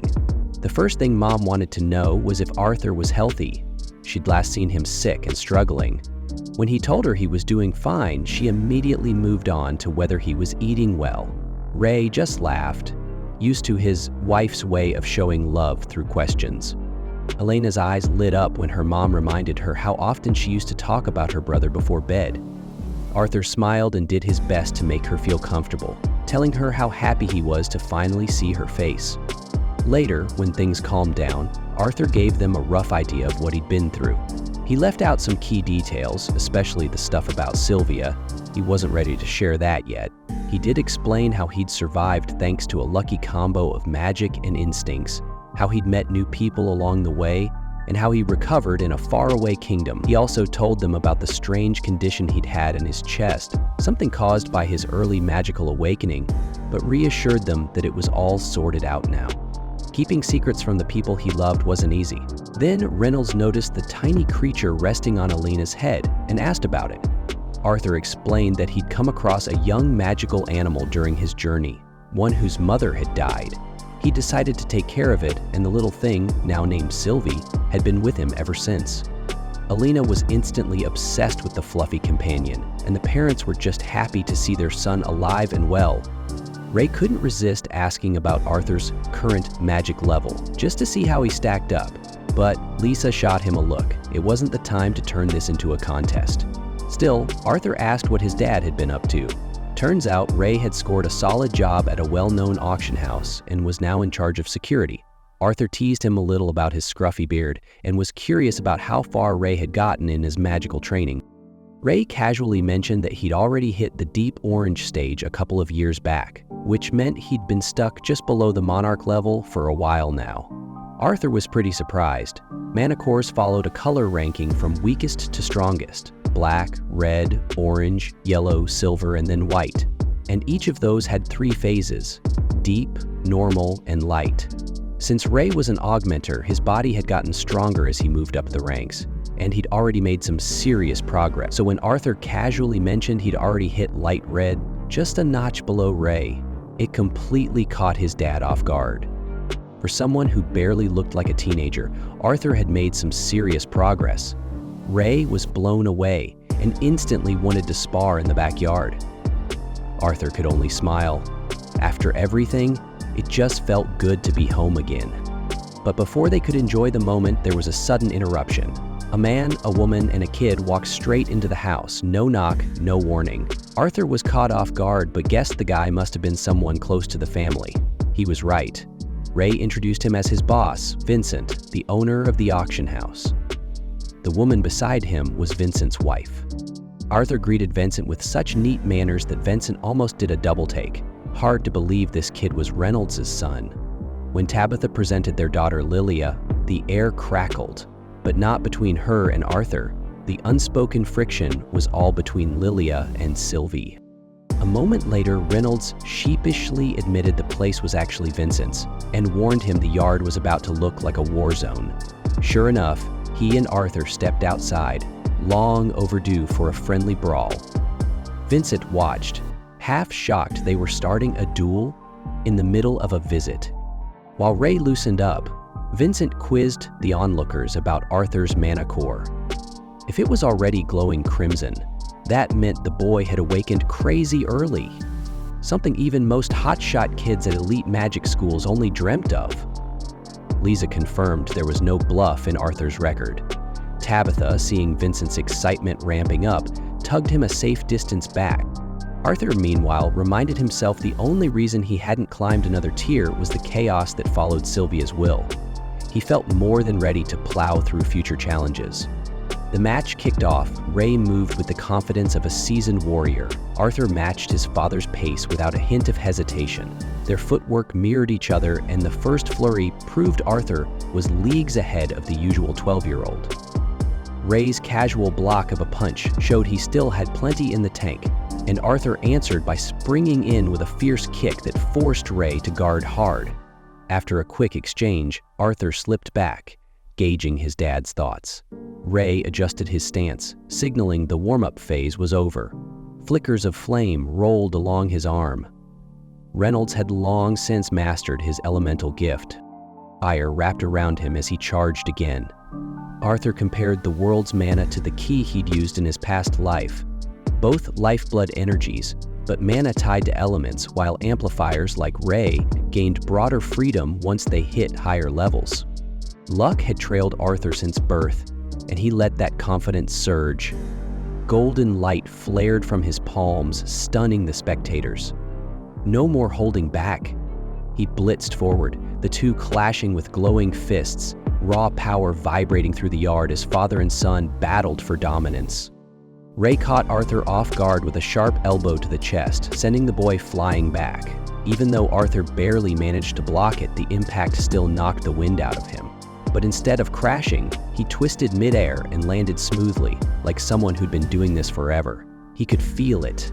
His training in the Elven Forests had really pushed him to another level. The techniques he'd picked up, mixed with knowledge from his old life, made everything click in a new way.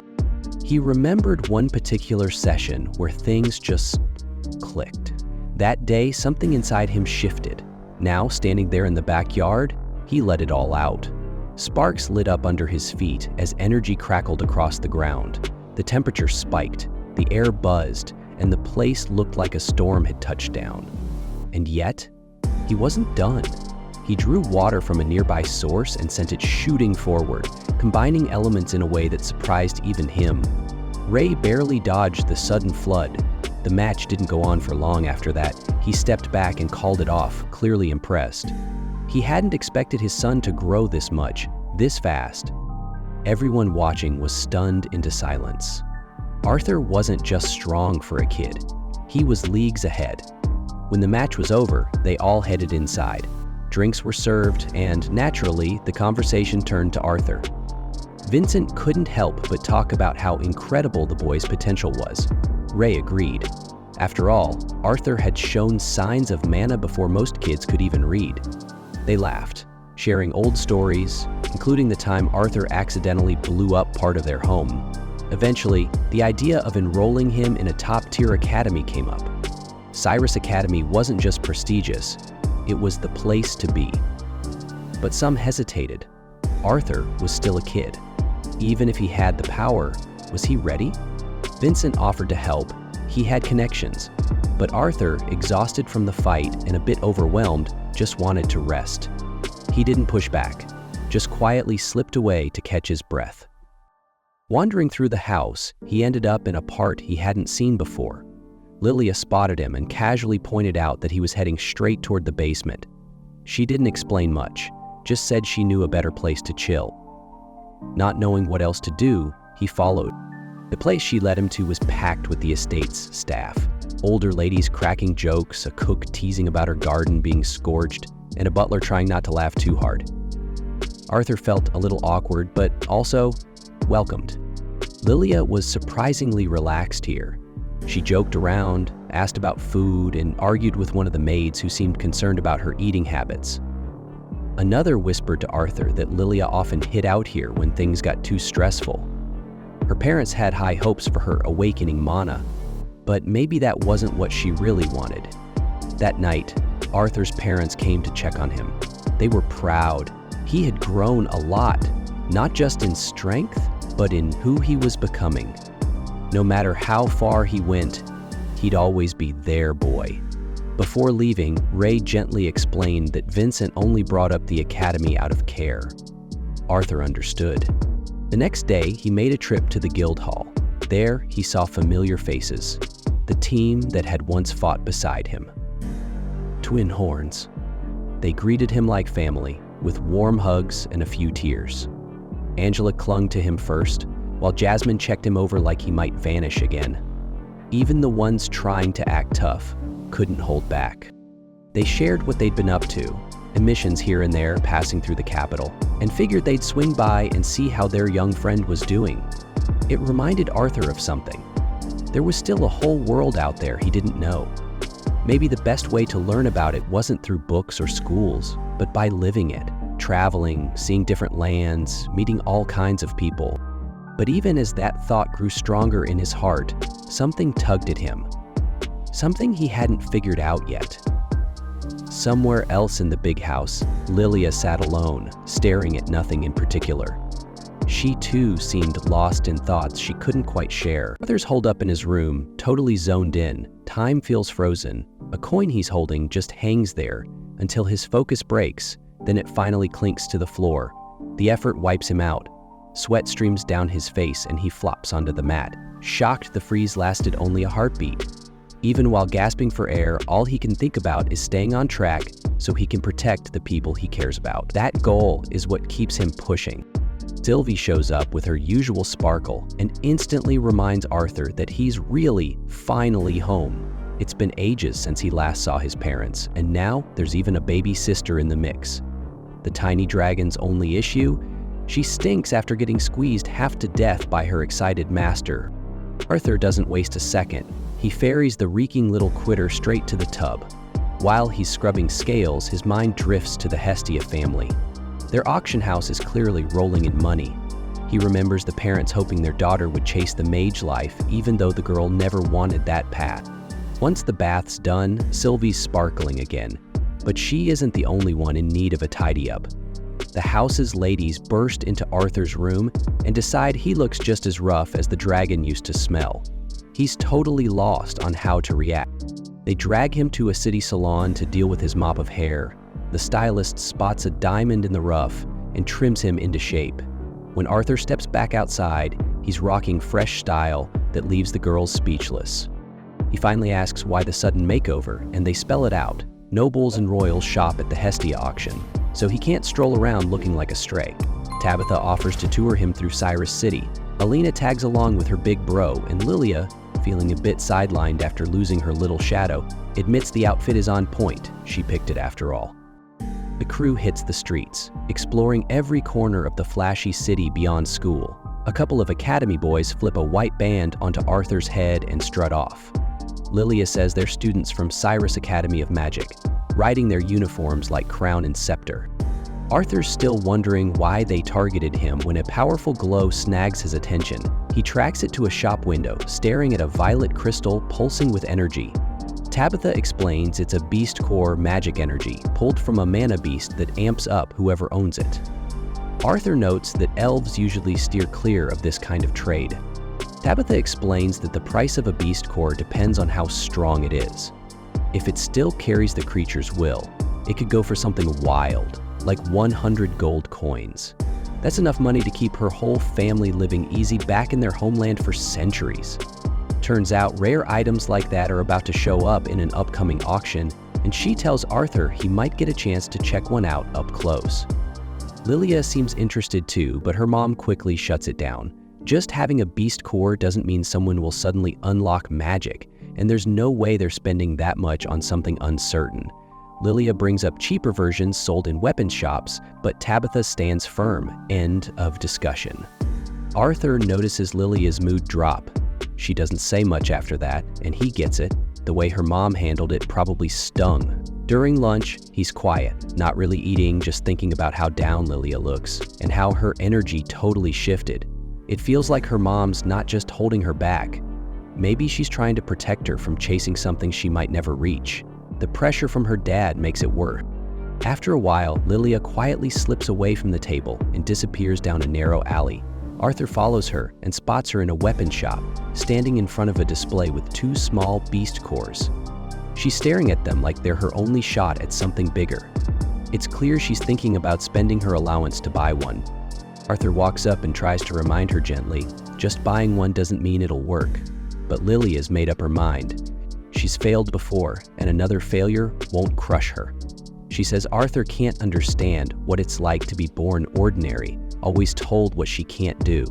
Even now, she has to sneak around just to touch a core her own family won't let her have.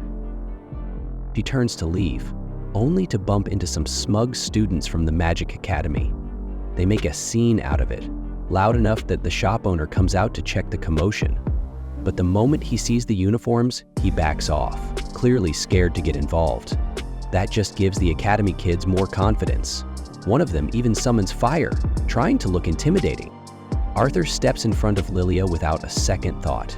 He knows this won't end with words, so he starts prepping his magic, ready to throw down if needed.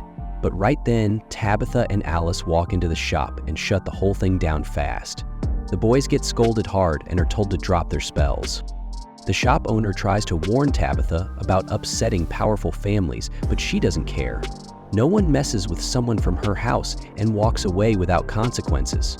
When the kids hear her last name, their confidence vanishes. That's the family that pours money into their academy. If the school's head found out they were bullying her people, they'd be toast. So they leave, fast. Once everything settles, Arthur turns to head out too, but Lilia grabs his sleeve, just enough to let him know she doesn't want him to go yet. Later, they're back home. Tabitha fills Vincent in on what happened. Alice admits she was more worried about those academy brats than her own son. Lilia apologizes to her dad quietly. Vincent doesn't scold her, he just reassures them all that the incident won't mess up Arthur's future at the Magic Academy. The Hestia family gives a lot of money to the academy, so naturally they hold some power there. That kind of influence means their choices carry weight. Lilia looks down, quietly wondering if her father plans to send Arthur to the academy instead of her. Vincent tries to explain, but she doesn't buy it, not for a second. Right there, in front of everyone, she says something she can't take back. She storms off. Later, when it's time for dinner, Arthur goes to her room to get her, but she doesn't answer the door. As he walks away, he spots a butler in the distance who simply nods at him. Then the memory shifts. A much younger Lilia flashes in our mind, bright-eyed and full of hope. Back then, finding out she'd be going to Cyrus Academy one day felt like a dream come true. She wanted to become a mage more than anything. But as time passed, the excitement faded. Her powers never showed up. Year after year she waited.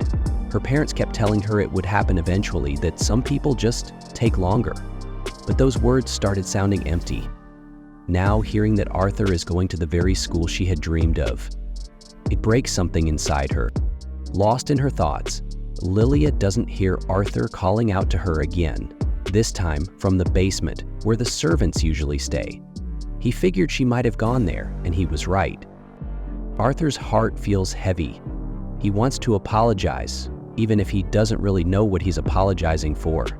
Just being the one who has everything she wanted feels wrong. But before he says anything, Lilia speaks first. She admits she felt jealous, not because she hates Arthur, but because things changed. Arthur got all the attention she used to have. Her dad now sees Arthur as something special, and that stings. She blames herself for not awakening, for falling behind. She thinks her parents have simply given up on waiting. Arthur understands that feeling of being stuck in the dark, feeling like you failed before you even started. But he also knows how much effort she's been putting in, how hard she's been trying even when no one's watching. So he gently reminds her of that, of how strong she's been. Then, he brings up someone who once gave him hope when he felt completely alone. Someone who showed him beauty when the world felt empty. He shares that memory with her, not to impress, but to connect. He tells her that her parents do notice her effort, the way her father talks to him, that spark in his eye. It's not because Arthur is better, it's because he's new, he's a surprise. That doesn't take away from what Lilia means to them. Finally, Lilia starts to feel a little lighter. She realizes her dad probably pushes her toward magic not out of disappointment, but because he truly believes it'll make her happy. The pressure? That's something she placed on herself. Arthur listens as Lilia pours out her feelings, but deep down, he knows it's more complicated than anyone wants to admit. The more her dad pushes his dream on her, the more others start expecting the same thing, like she owes it to everyone to be something she's not even sure she wants to be. That's when Arthur starts wondering what really matters. Does Lilia even want this path? Later, Arthur makes a decision. He talks to her parents and tells them he sent Lilia somewhere safe. Somewhere she can finally learn magic at her own pace, not for anyone else, but for herself. Her parents are stunned. They panic at first, but Arthur explains she'll be okay. She needed this chance, and maybe this is how she finds her own way. That's when Vincent stumbles on a letter. It's from Lilia. In it, she writes that she doesn't want to hold them back anymore. She's gone off to become stronger, and she won't come back until she's achieved something real, until she can stand tall on her own. Vincent breaks down. It hits him hard. He pushed her too far. All this time, he made her believe she needed magic to be happy, that anything less would disappoint him. And now she's gone, carrying that weight. Through tears, he finally understands that even if she never becomes a mage, she's still his daughter. And that's enough. Just then, Arthur brings Lilia out from the next room. She was never gone. She heard every word. Arthur confesses it was all just a setup to help her parents see things clearly. He knows what it's like to hurt your family, and he didn't want her to go through that. Vincent, overwhelmed, apologizes for everything, for trying to rush Arthur into the academy, for making Lilia feel like she had no other path. He tells her it's okay to choose something else if she wants to, but, to his surprise, Lilia stands firm.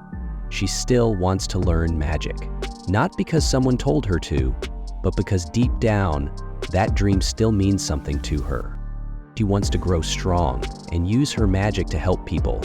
That's what she's always wanted. Hearing that, her parents hug her tight, and Arthur, he quietly promises to help her make that dream real. Soon after, Arthur sits Lilia and Elena down in the living room. He tells them to sit back to back, close their eyes, and focus on breathing. It sounds simple, but it's the first step. Learning to feel mana starts with calm and focus. Tabitha watches, curious. She's never seen this method before. At first, Elena manages to spot a flicker of light but loses it as her mind drifts. Lilia, meanwhile, sees nothing. Frustrated, she's about to give up. That's when Arthur lightly places his hands on their backs, guiding their rhythm. His gentle flow of magic steadies their breathing. And slowly, something changes. A faint glow appears in the darkness for Lilia. It's soft and warm, familiar, like the kind of beauty that gives you hope. She finally feels something. Later, the basement lights up with cheers. Lilia has awakened her mana, everyone's celebrating. Mariah, overjoyed, whips up a rich, greasy feast to spoil her with, saying a milestone like this deserves something special. Arthur tells her it'll take a couple of years of training to really master it, and Lilia wonders aloud what kind of magic she'll have. Arthur just smirks, leaving her guessing, and the two laugh like old friends with the future ahead of them. But while they celebrate, far away a cloaked man walks towards Cyrus, flanked by knights in full armor. There's a strange excitement in his steps. He's heading to the auction house, and whatever's waiting there, he's ready for the show. Arthur visits Lily's family's auction place, and he's blown away by how big and fancy it looks. The place is packed with all kinds of people, rich folks, adventurers, and traders just waiting to spend big money on rare stuff. While Lilia and Elena go off to check out some shiny magic stones, Arthur ends up staring at a weird-looking statue that gives off creepy vibes. Meanwhile, Reynold's busy keeping an eye on everything for safety. Not long after, the auction kicks off. A guy named Vincent steps up to welcome some important people, including the king and his whole royal crew. The crowd goes wild for them, and Arthur gets the feeling this king must be super popular. The first thing they put up for sale is a sharp-looking knife that has some cool electric magic built into it. Arthur starts wondering if he could do the same magic trick with his own skills. But just then, he realizes Sylvie isn't by his side anymore. He heads out to look for her, not knowing she's already run into someone shady in the hallway. Back inside, the auction keeps going. Now they're showing off a baby magical lion that's already crazy strong for its age.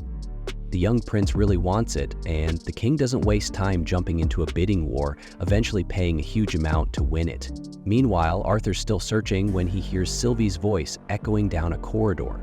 He hurries over and sees a strange guy talking to her in a way that doesn't sit right with him. The guy is dressed like those serious-looking magic types Arthur noticed earlier, so he plays it cool. He steps in and calmly gets Sylvie away. The old man brushes it off like he thought she was part of the auction, but there's a weird look in his eyes. Arthur tries to head back to the auction, but the man suddenly demands that Sylvie stay. He claims he wants to form a bond with her, saying only someone like him can truly unlock her power. To prove his point, he fires off a blast of fire. Close, but not close enough to hurt. It's clearly a show of power, but Arthur isn't fazed. Then the mage starts acting like he's doing Arthur a favor, even saying this is all for the good of their country. Arthur's patience runs out, but just as he turns to leave, the guy crosses the line. He brings up Arthur's parents, hinting at dragging them into this mess. That's when everything changes. Arthur snaps. The pressure in the air shifts as pure rage rolls off him like a wave. The whole room feels it. Some people can't even stay standing. Even Vincent, who was all smiles earlier, drops to the floor from the weight of Arthur's aura. The king stays calm though. He can tell a major force has just made itself known. Arthur, realizing what he's done, pulls back a bit. He hadn't meant to cause such a scene. It just happened in the heat of the moment. By then, the auction is in chaos. Reynold's already moving fast, trying to get everyone out before things get worse. Not long after, the king calls everyone involved to explain what went down. Reynold, being in charge of the place's safety, gets called out for not stopping the trouble sooner. Reynold admits that it was his responsibility and gets ready to face the consequences. But before things get worse, one of the royal servants speaks up, pointing out that no one got hurt, so maybe the king can go easier on him. The servant then turns the conversation toward Arthur, saying he's lucky to have such a strong beast companion, and that it deserves to be raised by someone with real experience. Arthur knows he's being played, and to make things worse, even the king seems to back the idea. He mentions that this mage, who served him for ages, could have handled the whole situation better if he had a mana beast of his own. He hints that maybe Arthur should hand over his own beast so this kind of problem doesn't happen again. Arthur's ready to speak up, but his mother stops him from making a scene.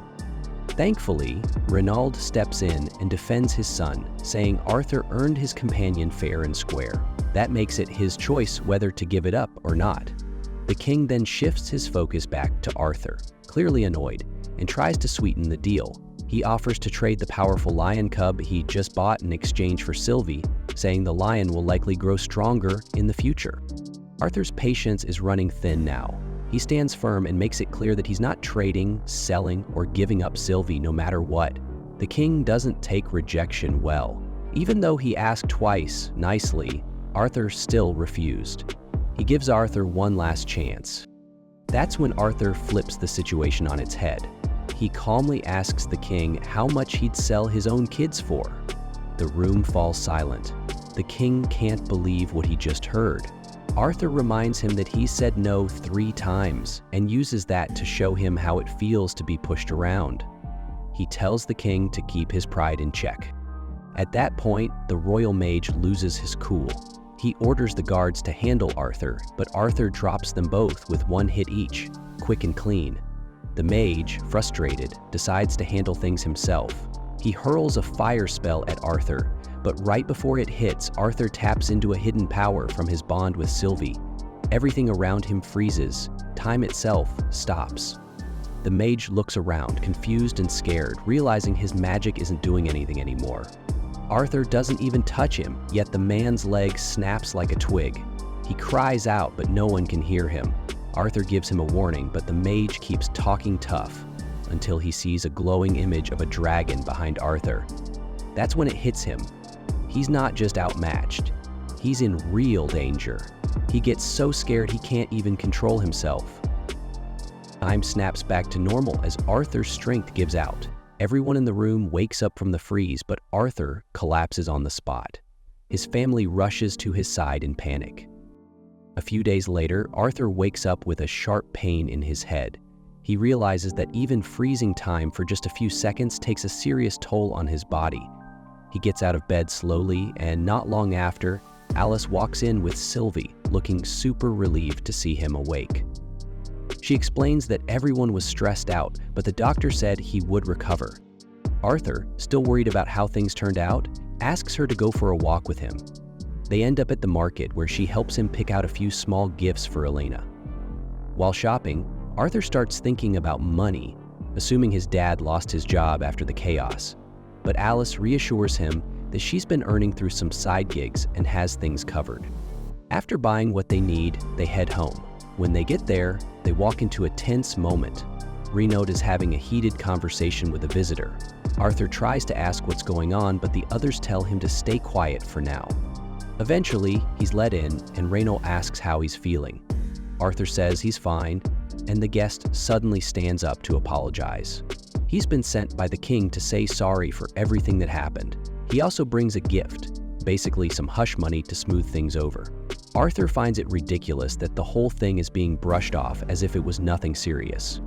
Still, he accepts the apology for the sake of peace. The visitor compliments Arthur, saying he's sharp for his age. He also adds that the 2 guards who attacked him have already been dismissed. Even after the messenger apologized, Renaud wasn't totally happy. He started arguing again, clearly not letting it go. Arthur stepped in and told them to cool it. He admitted he was part of the problem too. He had talked back to the king, and in the end, he didn't really get hurt. Then he asked about the royal mage. The messenger replied that the guy had lost his job and ended up in the hospital. He mentioned that after the mage woke up, he kept shouting that Arthur broke his leg, but since no one actually saw it happen, they couldn't prove anything.